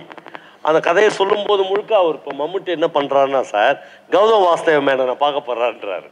ஏன்னா இன்னும் படமே உருவாகலை, அவர் வந்து கதையாக தான் உருவாக்கப்படுத்தி வச்சுக்கிறார். இந்த டெக்னிக் இருக்குல்ல, இந்த ப்ராக்டிஸ் இருக்குல்ல, அது எனக்கு தெரியாது. ஏன் ஏரியா கம்ப்ளீட்டாக வேற, அந்த ஏரியா கம்ப்ளீட்டாக வேற. இப்போ பாலாவை வந்து அப்படி ஒரு 2.5 மணி நேரம் 3 மணி நேரம் கதை சொல்லவே மாட்டார். ஒரு காட்சியை கூட அவருக்கு சொல்ல தெரியாதுன்றதுனால பாலா வந்து ஒரு பெரிய டைரக்டர் இல்லையா அப்படின்னா அப்படி இல்லை, அவரால் எடுத்துரும். அது ஒவ்வொருத்தருக்கும் மாறும் சார். எல்லா குவாலிட்டியும் ஒரே ஆளுநர் எதிர்பார்க்கணும். நீங்கள் சொல்லுங்க, இந்த இப்போ புதுசாக எழுதுறவங்களுக்கு ரொம்ப பிடிச்சவங்க அப்படி ஒன்றா கேட்கலாம். இந்த புதுசாக எழுதுறவங்களுக்கு நீங்கள் என்ன சொல்ல விரும்புகிறீங்கன்னு கேட்பாங்க. அது 2 விஷயம். அதான் கடைசி கேள்வி. அப்படி இல்லைன்னா இந்த சமூகத்துக்கு நீங்கள் என்ன சொல்ல விரும்புகிறீங்க அப்படின்னா பேட்டி முடிய போகுதுன்னு அர்த்தம். இதான் ஃபைனல் கேள்வி அப்படின்னு அர்த்தம்.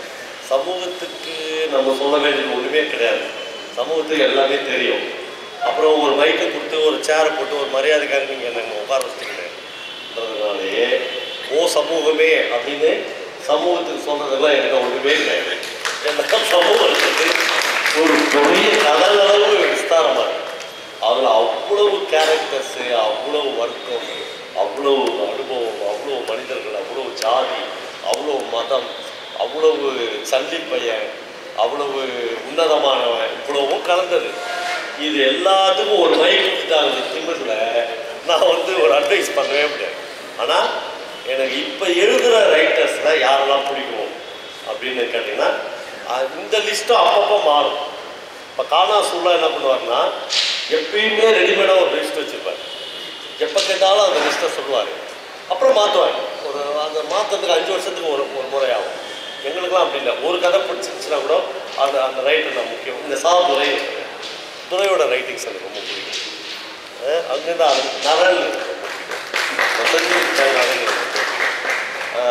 கேஎஸ் செந்தில் எனக்கு ரொம்ப பிடிக்கும். அப்படி சொல்லிக்கிட்டே போகலாம். வந்து அந்த பிரபாகரனின் போஸ்ட்மார்ட்டம் நல்ல மயிலன் சின்னப்பன் தமயந்தி, நீ சாயங்காலம் தமயந்தியுடைய கதைகளை பற்றி பேச போகிறேன். சந்திரா ரொம்ப பிடிச்ச ரைட்டர். அப்படி சொல்லிக்கிட்டே போகலாம். அப்புறம் இன்னும் ஒரு பெரிய யூத் செட்டு எழுத வந்திருக்காங்க. ரொம்ப சந்தோஷமாக இருக்குது. பழைய காலத்தில் நாங்கள்லாம் ஒரு 20 வருஷம் 15 வருஷம் கஷ்டப்பட்டு அடைந்த இடத்தை அவர்கள் 2 கதையில் ஒரு கதையில் அடைகிறாங்க. அதை பார்த்து நம்ம பொறாமப்படலை, அதை பார்த்து சந்தோஷப்படணும். வந்துரு எங்கால் அப்படின்னு சேர்த்து அணைத்து கொள்ள வேண்டும். ஆனால் அப்படியே வியந்து போகிற, நம்ம சொல்லி பார்த்து கொள்கிற, நாம் லைக்கிற கதைகள் கொஞ்சம் கம்மியாயிடுச்சோ அல்லது அருகிடுச்சோ அப்படின்னு தோன்ற அளவுக்கு புனை உலகத்தில் ஒரு சின்ன வறட்சி இருக்கிறதா தொடர் வாசிப்பாளன் என்கிற முறையில் எனக்கு சின்ன வருத்தம். திருச்செந்தாழை எனக்கு ரொம்ப பிடிக்கும். நான் நிறைய கதைகள் அவர்கிட்ட சொல்லியிருக்கேன். இவர் மனோஜ் குமார் ரொம்ப பிடிக்கும். டோட்டல் கலெக்ஷன் வந்துருக்கு. நிறைய பேருடைய கதைகள் ரொம்ப பிடிச்சிருக்கு. முடிச்சிருவாங்க.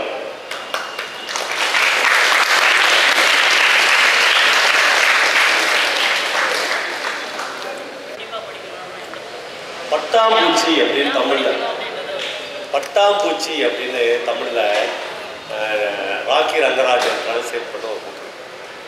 ஹென்ரி ஷேரியன் அவர் எழுதுகிற ஒரு எக்ஸ்ட்ரானரி புக்கு.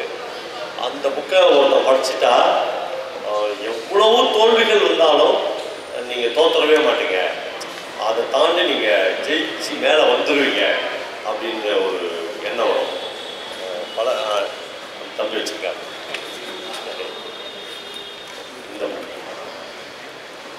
நான் தான் பட்டாம்பூச்சியை படித்து அதாவது இதுக்கு மேலே ஒரு மனுஷனுக்கு துயரம் சாவு அதெல்லாம் வர்றதுக்கு வாய்ப்பே இல்லை. நான் எல்லாத்தையும் மீறி அவன் வந்து ஏற்பான். ஒரு புக்கை படிக்கணும் அப்படின்னு நான் ரெக்கமெண்ட் பண்ணுறேன். நன்றி. அடுத்ததாக இந்த நிகழ்வினுடைய நோக்கத்தை பற்றி பேசுவதற்கு நம்முடைய முதல்வர் அவர்களை அழைக்கிறேன். எல்லோருக்கும் வணக்கம். காட்சி வழி கதைகள் என்ற தலைப்பிலே சினிமா துறையில் புகழ்பெற்ற திரு பவா செல்லத்துறை அவர்களை உரையாட வந்துள்ளார்கள். ரொம்ப பிஸியான நேரத்தில் வந்திருக்காரு. அதாவது இப்போ இது வந்து நாங்கள் போன மாதமே நடத்துறதுக்கு எவ்வளோ ட்ரை பண்ணோம். மழை வந்துடுச்சு, சந்தர்ப்பம்லாம் சரி வரல. இன்றைக்கி தான் கரெக்டாக வந்திருக்கு. ஏன்னா அவர் டைம் கிடைக்கிறதே கஷ்டம். அந்த அளவுக்கு வந்து இன்றைக்கி வந்து நீங்களே பார்த்துருப்பீங்க, டைம் ஆகிடுச்சு. 2:30 மணிக்கு சொன்னது கொஞ்சம் டைம் ஆகிட்டு பண்ணுறது. அந்தளவுக்கு பிஸி அவர். வந்து இந்த பிஸியான நேரத்தில் வந்திருக்காருன்னா அவருக்கு ஒரு பாராட்டு சொல்லி தான் ஆகணும். மாணவர்கள் வந்து அவரோட வந்து பயன்படுத்தி கொள்ளுமாறு அன்புடன் கேட்டுக்கொள்கிறேன். மேற்கொண்டு வந்து நேற்று வந்து நீங்கள் கேள்வியெலாம் கேட்டீங்க. நேற்று ஒரு ப்ரோக்ராமில் நல்லா ஒரு ஆரோக்கியமான கேள்வி. அதே மாதிரி இவர்கிட்டையும் பேச்சின் முடிவில் வந்து நீங்கள் என்ன நினைக்கிறீங்களோ அந்த கேள்வியெல்லாம் கேட்கலாம். அது ஆரோக்கியமான கேள்வி தான் நான் சொல்கிறது, கண்ட கேள்வியெலாம் இல்லை. இது சம்பந்தமான கேள்வி தான் உங்களை கேட்க சொல்கிறது. அதனால் இதை வந்து முழுசாக ஏற்பாடு பண்ணி கொடுத்தவங்களே திரு வில்வநாதன் அவர்களுக்கு வந்து நன்றி சொல்லணும்ப்பா. வில்வநாதன், சிபி சக்கரவர்த்தி, நம்ம கவிமணி சார், ரவிச்சந்திரன் இவங்கெல்லாம் வந்து கூட்டாக சேர்ந்து தான் பண்ணது. நான் மட்டும் பண்ணல, இதெல்லாம் ஏற்பாடு பண்ணது.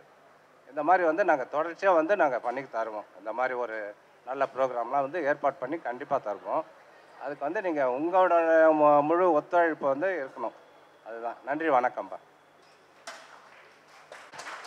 முதல்வர் அவர்களுக்கு நன்றி. அடுத்ததாக நம்முடைய கதை சொல்லி வம்சி புத்தக பதிப்பாசிரியர், இலக்கியவாதி என பன்முக தன்மை கொண்ட திரு பவா செல்லத்துறை அவர்களை பற்றின ஒரு அறிமுக உரையை திரு வில்வநாதன் சார் அவர்களை உரையாற்ற கேட்டுக்கொள்கிறோம். அனைவருக்கும் வணக்கம். கொஞ்சம் பின்னாடி இருக்கிறவங்க பேசாமல் இருந்தீங்கன்னா அந்த நிகழ்ச்சி நல்லா நடக்கும்னு நினைக்கிறேன். சாரை வந்து ரொம்ப பிஸி ஷெட்யூலில் அவர் ஸ்கிப் பண்ண போகிறான்னு தெரிஞ்சும் உங்களுக்காக தான் மெனக்கெட்டு நேற்று கிளம்பி இன்றைக்கி வந்திருக்காரு. நாளைக்கு வேறு திருப்பூரில் அவருக்கு நிகழ்வு இருக்குது. அதில் நீங்கள் காலத்தில் கருதி கொஞ்சம் அமைதி காக்கணும்னு வேண்டுகிறேன். நான் கும்பகோணத்தில் 2015-16 ஒர்க் பண்ணிகிட்டு இருக்கும்போது ஸ்டூடெண்ட்ஸ்லாம் வந்து ஒரு ஓவியக்கலை அப்படின்னு நந்தலால் போஸோட புக்கை பற்றி பேசிகிட்டு இருந்தோம். அந்த புக்கில் வந்து என்ன சொல்லியிருக்காங்க அப்படின்னா, படி எடுத்துக்கள் கூடாது, ஒரு விஷயத்தை பார்த்து ஃபோட்டோ பார்த்து காப்பி பண்ணக்கூடாது அப்படின்னு சொன்ன உடனே எல்லோரும் அடுத்தது என்ன பண்ணணும் அப்படின்னு தோணும்போது அவங்கங்க ஒரு ஹிண்ட்ஸ் எடுத்தாங்க. அப்புறம் எல்லாருக்கும் வந்து ஒரு என்ன தோணுச்சுன்னா, ஏதாவது ஒரு கதையை எடுத்து நம்ம ட்ராயிங் பண்ணலாம் அப்படின்னு தோணும்போது எல்லாருமே எங்கள் வகுப்பில் வந்து அந்த வகுப்பில் சொன்னது பவா சாரை தான் சொன்னாங்க. அப்போ தான் சாரை வந்து அப்போ நான் பார்த்ததே இல்லை, பேசுனதில்லை. அதுக்கப்புறம் அவரிடம் தொடர்பு கொண்டதுக்கப்புறம் தான் நிறையா கதைகள் ஸ்டூடெண்ட்ஸ் வந்து அந்த கதைகளை கேட்டு நிறைய வரைய ஆரம்பித்தாங்க. அவர் சார் கதை சொல்லும்போது நீங்கள் என்ன ஒரு ஆர்டிஸ்ட் மனநிலையில் பார்த்தீங்கன்னா ஒரு ஒயிட் கேன்வாஸில் நீங்கள் பேக்ரவுண்ட்லேருந்து ஆரம்பித்து அப்படியே லேயை பை லேயை வர்றதா அது மாதிரி நிறைய அவர் சீன் பை சீனாக சொல்லிகிட்டே இருப்பார். அவர் சொன்ன கேரக்டர்ஸ் நிறையா இருக்கும். ஜப்பான் ஒரு கேரக்டர் இங்கே வந்து ஒரு கதையில் வரும். நிறையா அவர் வந்து வார்த்தைகளில் நிறையா சொல்கிறத வடிவமாக ஆக்குற மாதிரியே பேசுவார். டீச்சிங்க்கு ரொம்ப எளிமையாக இருக்கும். ஒரு ஸ்டோரி போர்டு பண்ணுறதுக்கோ இல்லை அடுத்த இடத்து நகர்த்துக்கிறதுக்கோ அவருடைய வார்த்தைகள். இன்னொன்று நேற்று வந்து செழியன் சார் என்ன சொன்னார்னா வண்ணங்களுக்கும் உணர்வுக்கும் சம்பந்தம் இருக்குன்னு சொன்னார். இவர் வார்த்தைகளிலே சொல்லிடுவார் எல்லாத்தையும். ஒரு மனிதன் வந்து ஒரு இடத்துல அமர்றதுக்கு இன்டர்நேஷ்னல் லெவலில் ஒரு ரேஷியோ வச்சுருப்பாங்க. ஒரு 45 மினிட்ஸ் தான் நம்மளால் ஒரு இடத்துல மைண்டை வந்து கேப்சர் பண்ண முடியும், இருக்க முடியும். ஆனால் சார் வந்து திண்டுக்கல்லில் வந்து வெள்ளை யானை அப்படின்னு ஒரு கதை சொன்னார். கிட்டத்தட்ட 2 மணி நேரம் மலையில் எல்லோரும் உட்காந்து கேட்டுட்டு இருந்தாங்க. அவர் சொன்னதை கேட்டுட்டு நான் எங்கள் வீட்டில் போய் ஒரு பூ வச்சேன். நான் என்ன பூ சார் அது? அந்த இது ஹீரோயின் சார்.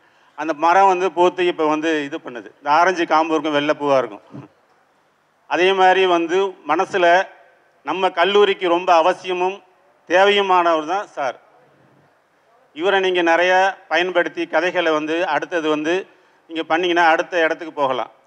இன்னொன்று கும்பகோணத்தில் பண்ணும்போது கதை சித்திரம் கண்காட்சின்னு ஒரு நிகழ்வுக்கு இப்போ முதல்ல சார் வந்தார். என்ன முயற்சி அப்படின்னா சார் கதை சொல்லி நம்ம படம் வரைஞ்சி உடனே காட்சி வைக்கிறதா ஒரு ப்ராசஸ் சார்கிட்ட பேசிகிட்டு இருந்தோம். நான் அதுக்குள்ளே இங்கேருந்து ட்ரான்ஸ்ஃபர் ஆகி இங்கே வந்துட்டேன் நான். அதனால் சாரை நம்ம பயன்படுத்திக்கணும். சாரோட நேரம் கருதி சாரை வந்து நம்மளுக்கு வந்தது வந்து நோக்கமே நீங்கள்லாம் நிறைய விஷயம் இருக்குது, நிறைய தெரிஞ்சுக்கணும் அப்படிங்கிறதுக்காக தான் சார் ரொம்ப விருப்பத்தோடு கூப்பிட்டுருக்கோம், விருப்பத்தோடு வந்திருக்கார். தயவுசெய்து அமைதியாக இருந்து அவர் சொல்கிறத கேட்டுட்டு நீங்கள் ஃபாலோ பண்ணிவிட்டு கலந்துரையாடல் பண்ணிங்கன்னா ரொம்ப நல்லாயிருக்கும். மகிழ்ச்சி, சந்தோஷம், நன்றி.